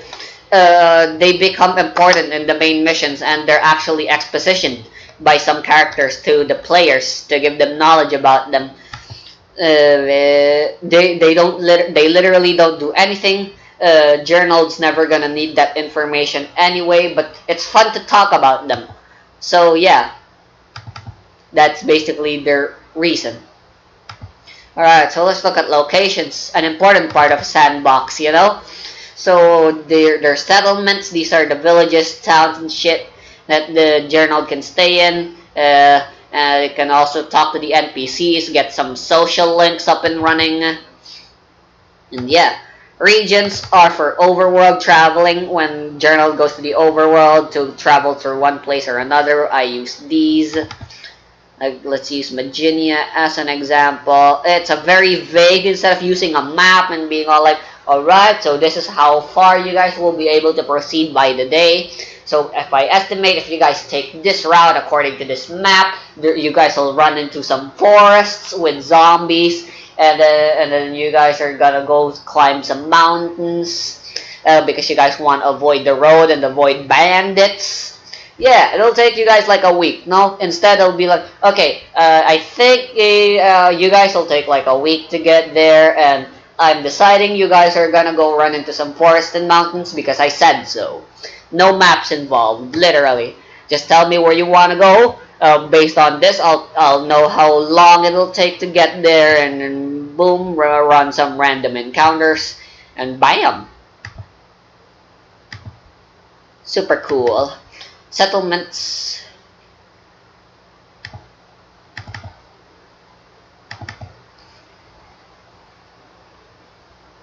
Here they are. There's the notable residents. Notable residents basically say, yo, these are the characters you can meet and form social links with and stuff. And here are the areas and shit. There's rules for settlement exploration. There didn't used to be rules for settlement exploration since I thought it was unnecessary. But after some bullshit happened, I decided it was actually necessary. Because I'm an idiot. And dungeons, they're the best. So, like I said, dungeons in this case, they're the towers. Actually, that's a bad thing to use as an example. And they're the place you go to the most. There's monsters, there's bosses, and most missions usually require at least you to finish one dungeon. Yeah, here's how they are like. Super cool, I think. Super efficient, I think. Again, items sort of just exist to let me remember special properties and costs, which is important since we're no longer using the usual wealth level system for this campaign. Sometimes I make items since for as reward ideas. Like for example, there's an item they can receive as a reward, a legendary item, by completing one of the main missions. So yeah. Otherwise though, when a new item is brought up and purchased and made, that is the only time I'll really write them. Game mechanics are mechanics unique to Tower, or no longer really, since these game mechanics are all now homebrew rules that I can apply to all of my games in the future. And here's how I do characters now. So super important characters are usually put in here, or vague things and templates, like for example Miseria, the final boss, which won't come until like way later, you know, when they finally get to Major Arcana 21, the world, and other stuff like IDs. Otherwise, there's like familiar links. So NPCs I know are never going to be used for fighting, don't have any game stats at all. They're just given vague description, just enough to let me roleplay them, but never too much. And then there's the mechanical stuff about them, like the requirements and the bonuses you get when you reach certain ranks in their social link. Yeah, so the Akiba Squad familiar social link is actually multiple characters all in one. It isn't very unique. You know, Persona does that all the time with some of their familiar links, social links. Enemies are enemies. I separate them into dungeon enemies and episodic enemies. Episodic enemies are the main villains and other villains that only show up within specific missions, and dungeon enemies are enemies that show up within specific dungeons. Like for example, here are the enemies in the dungeon called Complex of Authority. Oh, and as for their stats, I use notepads for these. They're more efficient. I can make them smaller, and they're very bare minimum most of the time anyway. So I find that's enough. I put in their level, and bosses are usually a little more complicated. Yeah, I still do the thing since, like I said, instead of using feats, you should use your GM authority and power to make unique special gimmicks to make them interesting, rather than using certain combinations of feats and stats and such. Like let's see here. I believe I have a special fight somewhere within these dungeons.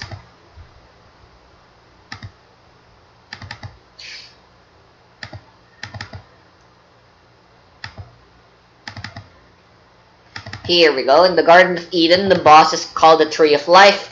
He has no movement, but as for his special, every time the tree is damaged, it launches the party back 150 feet, which is the distance the battle begins in, and is the distance they must cross with each hit. So that's the main gimmick of this fight. You got the only and he has resistance to all ranged attacks. The only way to damage him is by using melee.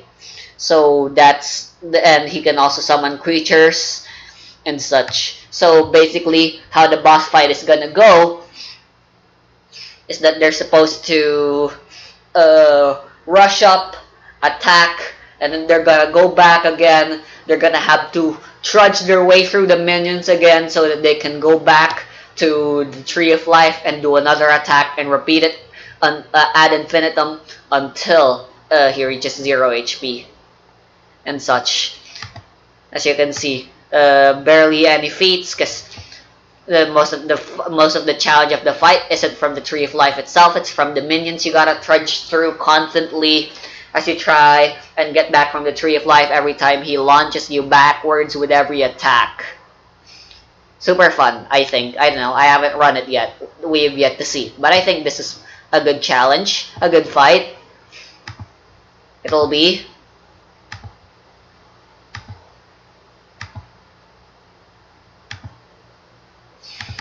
Allies are just that, you know. Sometimes allies are only for the missions. And players are the player characters, and who boy, due to the way since this is Persona style, sometimes in the missions you'll unlock more party members. So some of these characters Journal has even yet to meet, but he will soon. And one of them isn't gonna get a lot of screen time.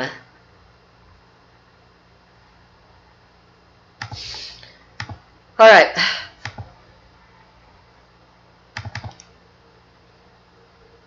Let's look. So over here, this is my campaign template. Unlike Season 2, this is how I want all of my campaigns to be like from now on. So at the very top, which I was able to do by putting an exclamation mark, will be the missions. It will be the main thing I'll be looking at most of the time as a GM. Main missions and side missions, and then inside there'll be the thing in the usual format, and there's the template. Again, there's gonna be a template for literally everything. Items. Whoops.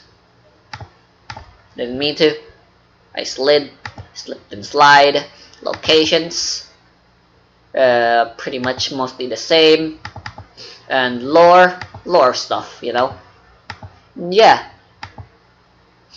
That's my GM notes. So before, like I said, to end this off, we'll look at my GM screen, also known as just my laptop. Yes, Monica looks excited. Monica looks excited. See, that's the kind of enthusiasm I like. Alright, so let's look at my PDFs first. These are the PDFs I always have open. Firstly, there's this GM screen. Since we have a lot of homebrew, I sort of had to I ended up having to make my own. Plus, the GM screens I found for Open Legends contain a lot of useful information, but not the kind of information I like or need or want, and the ones that are most often coming up most of the time anyway. So I made a GM that screen that fits the homebrew rules that we have and actually have all the information I believe I need. And so far, it hasn't failed me. Granted, I've only been with it for like 1 week. But I like it. It's got bookmarks. What more could I ask for?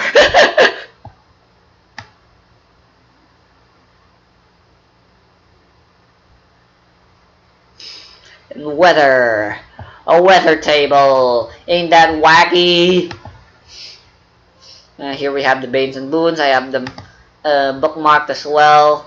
For example, if alteration, my enemy has alteration. Oh, you have alteration. All right. Well, here's all the Banes and Boons you can inflict. I don't know. Maybe you wanna do polymorph, and I'll click on that, and then boom, there's polymorph stats. Description, blockage, shit, and feats as well. And then the other important rules like dungeon crawling, overworld traveling, wealth levels, like all the chapters are here. Chapter 6, Chapter 9, Homebrew, and Homebrew. Yep, all the chapters. And then there's all the homebrew we're using. That's in here. And the power system and the settlement exploration I talked about. And over here, something that's always forgotten but is always important and are always being used. The perks and flaws. Gosh, you have no idea how many times we've forgotten. What the fuck? The perk, I don't know, Street Rat does. It's annoying, which is why I always have it open. But most of the time, I'll be spending a lot of the time consulting this PDF. The second most frequently used being these. The third most frequently used this. And everything else are equally as ignored for the most part. Whew! Tired. And I also have notepads and folders. This one's useless, but these first two folders, they are part of my GM screen setup. So there's one folder dedicated to the rules, just in case I have a PDF that's not open. Like for example, say there's a certain rules regarding combat that we get confused about. Doesn't happen often, but when it does, I have this folder ready, so I can just go, aha, here's combat, I'll double click it, it'll open in here, and then I can go consult it immediately. Just like that. Super easy, super quick, less than a minute. Then over here are the actual session campaign notes for our current campaign. This folder is always different depending on the campaign that's running. Right now, like I said, it's Season 2, Towers in the Sky. And right now, like I said, Journal's doing Mission 10, Fortune Arcana. So that's why I have it right here, since right now the most important thing for me to remember would be the enemies and their stats. And we got this and this. The to-do, once again, isn't really all that important. This tells me all the important information. A handy dandy note to tell me what to do, to give players a bit of an initiative. Apart from giving them a summary of what happened last session, and weather report for the month. And then here's my RPG notes. These are just notes I feel are important for me to know and keep track of. they're usually always temporary, and like I always delete them. Like for example, this session literally just tells me the things I need to know this session. And these notes are sort of permanent. I still haven't found a good place to put them, so they are just sort of stuck in RPG notes still. So yeah, that's my setup. Bye. This is me recording for a time lapse. Why am I even... This doesn't even need any audio at all, doesn't it? I could be saving so much more if I don't put any audio. But I'm putting audio!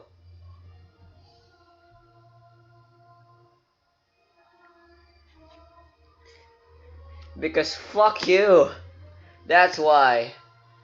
That didn't make sense. And that was the point, I think. Alright. Is Wacom okay, or is it being a little pricky bitch again? It's working.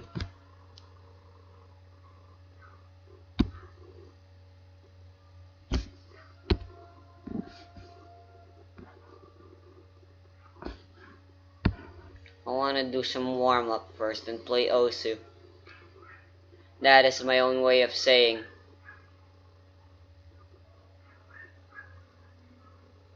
God damn it, this was 8 days ago.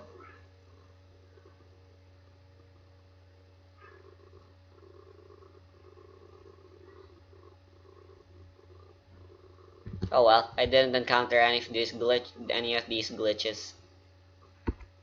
So it's chill.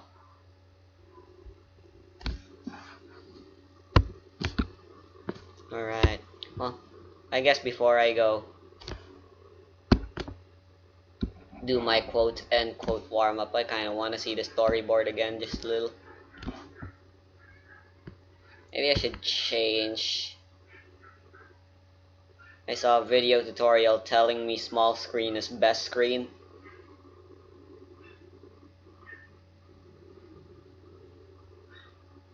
Can I at least save this first just in case?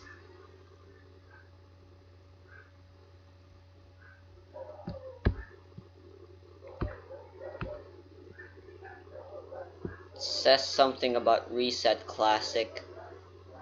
What does that mean?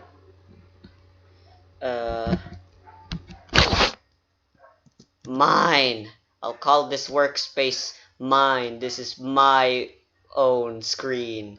Yeah. Alright, now let's try small screen.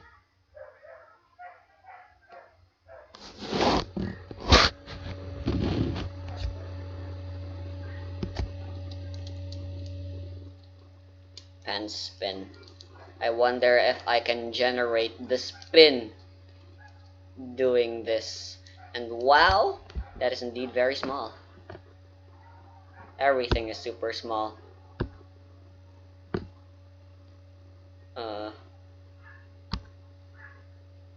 Wow.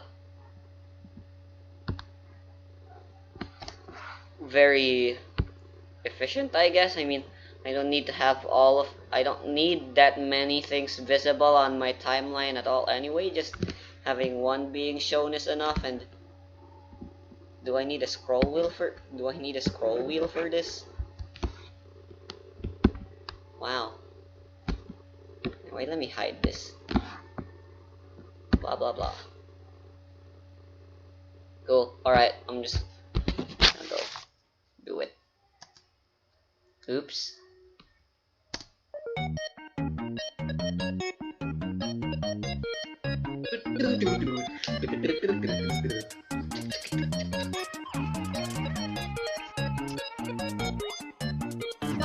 Ako magkulang kasalanan, magugulang at kalabatan sama sa akin ay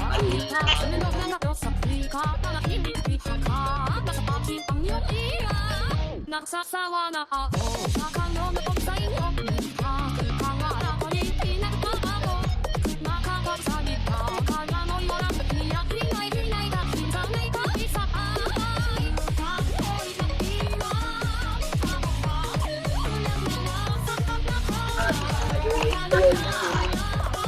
ay di stadium.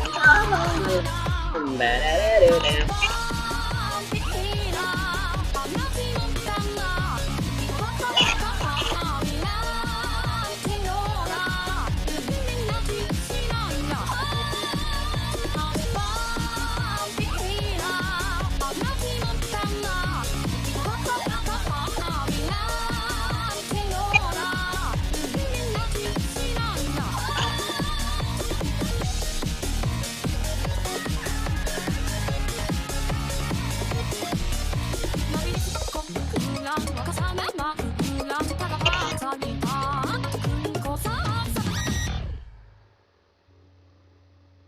Cool.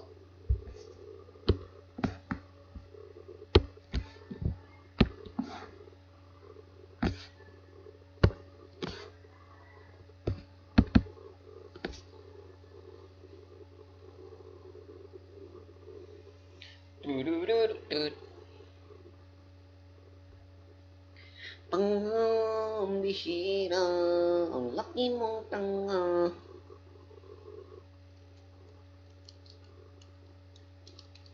Oh yeah, baby.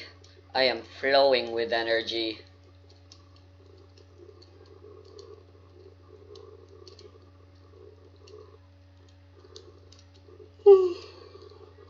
Never mind, I'm not full of energy.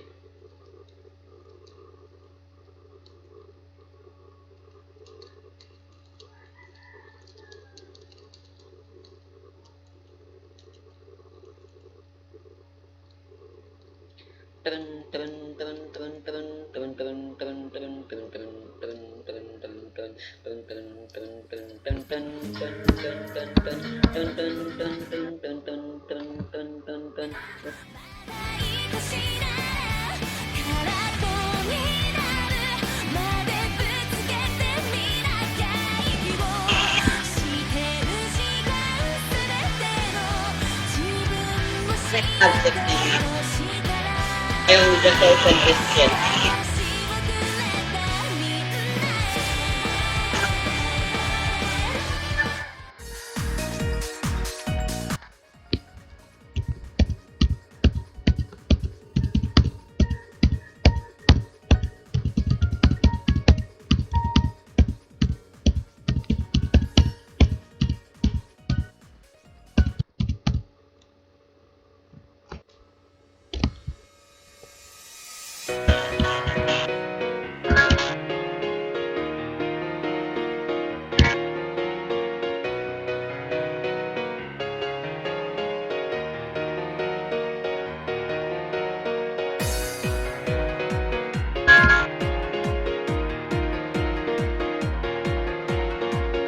But I have to dang it.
Ba-da-dun, ba-dun, dun.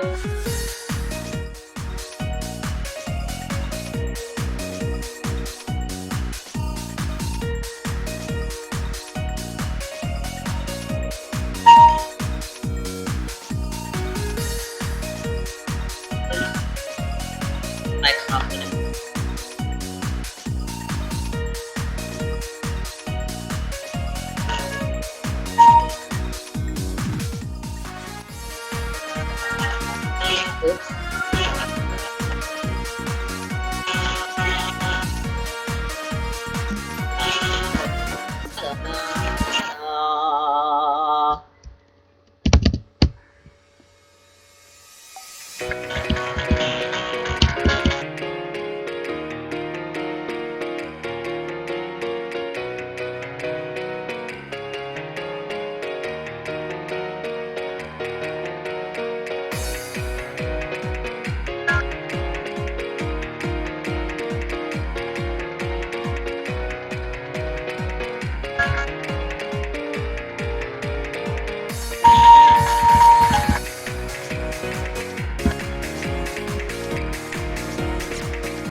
at this time.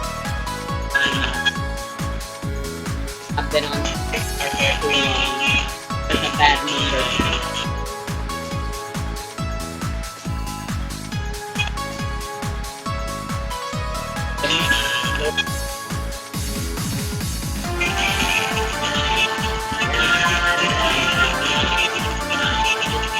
Flag is approaching.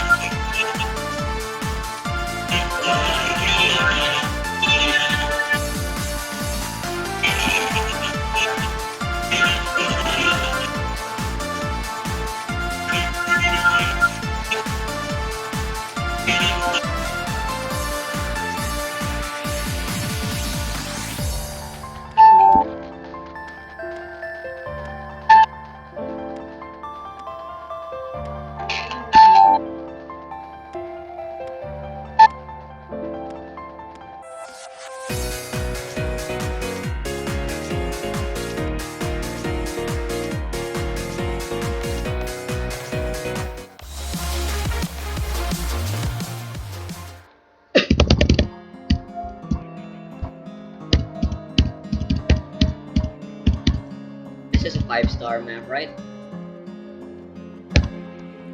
Can you hear the sirens? We're coming for your crown. There's fire on the horizon. Your walls are crashing down. We came to break the silence. We're knocking at your door. 'Cause for every broken promise is a desperate cry for the throne. Surrender the throne. Surrender the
That's too high, but okay. I don't remember having this song. This is technically going to be a blind plate.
restart the recording with audio. If I'm gonna be playing like this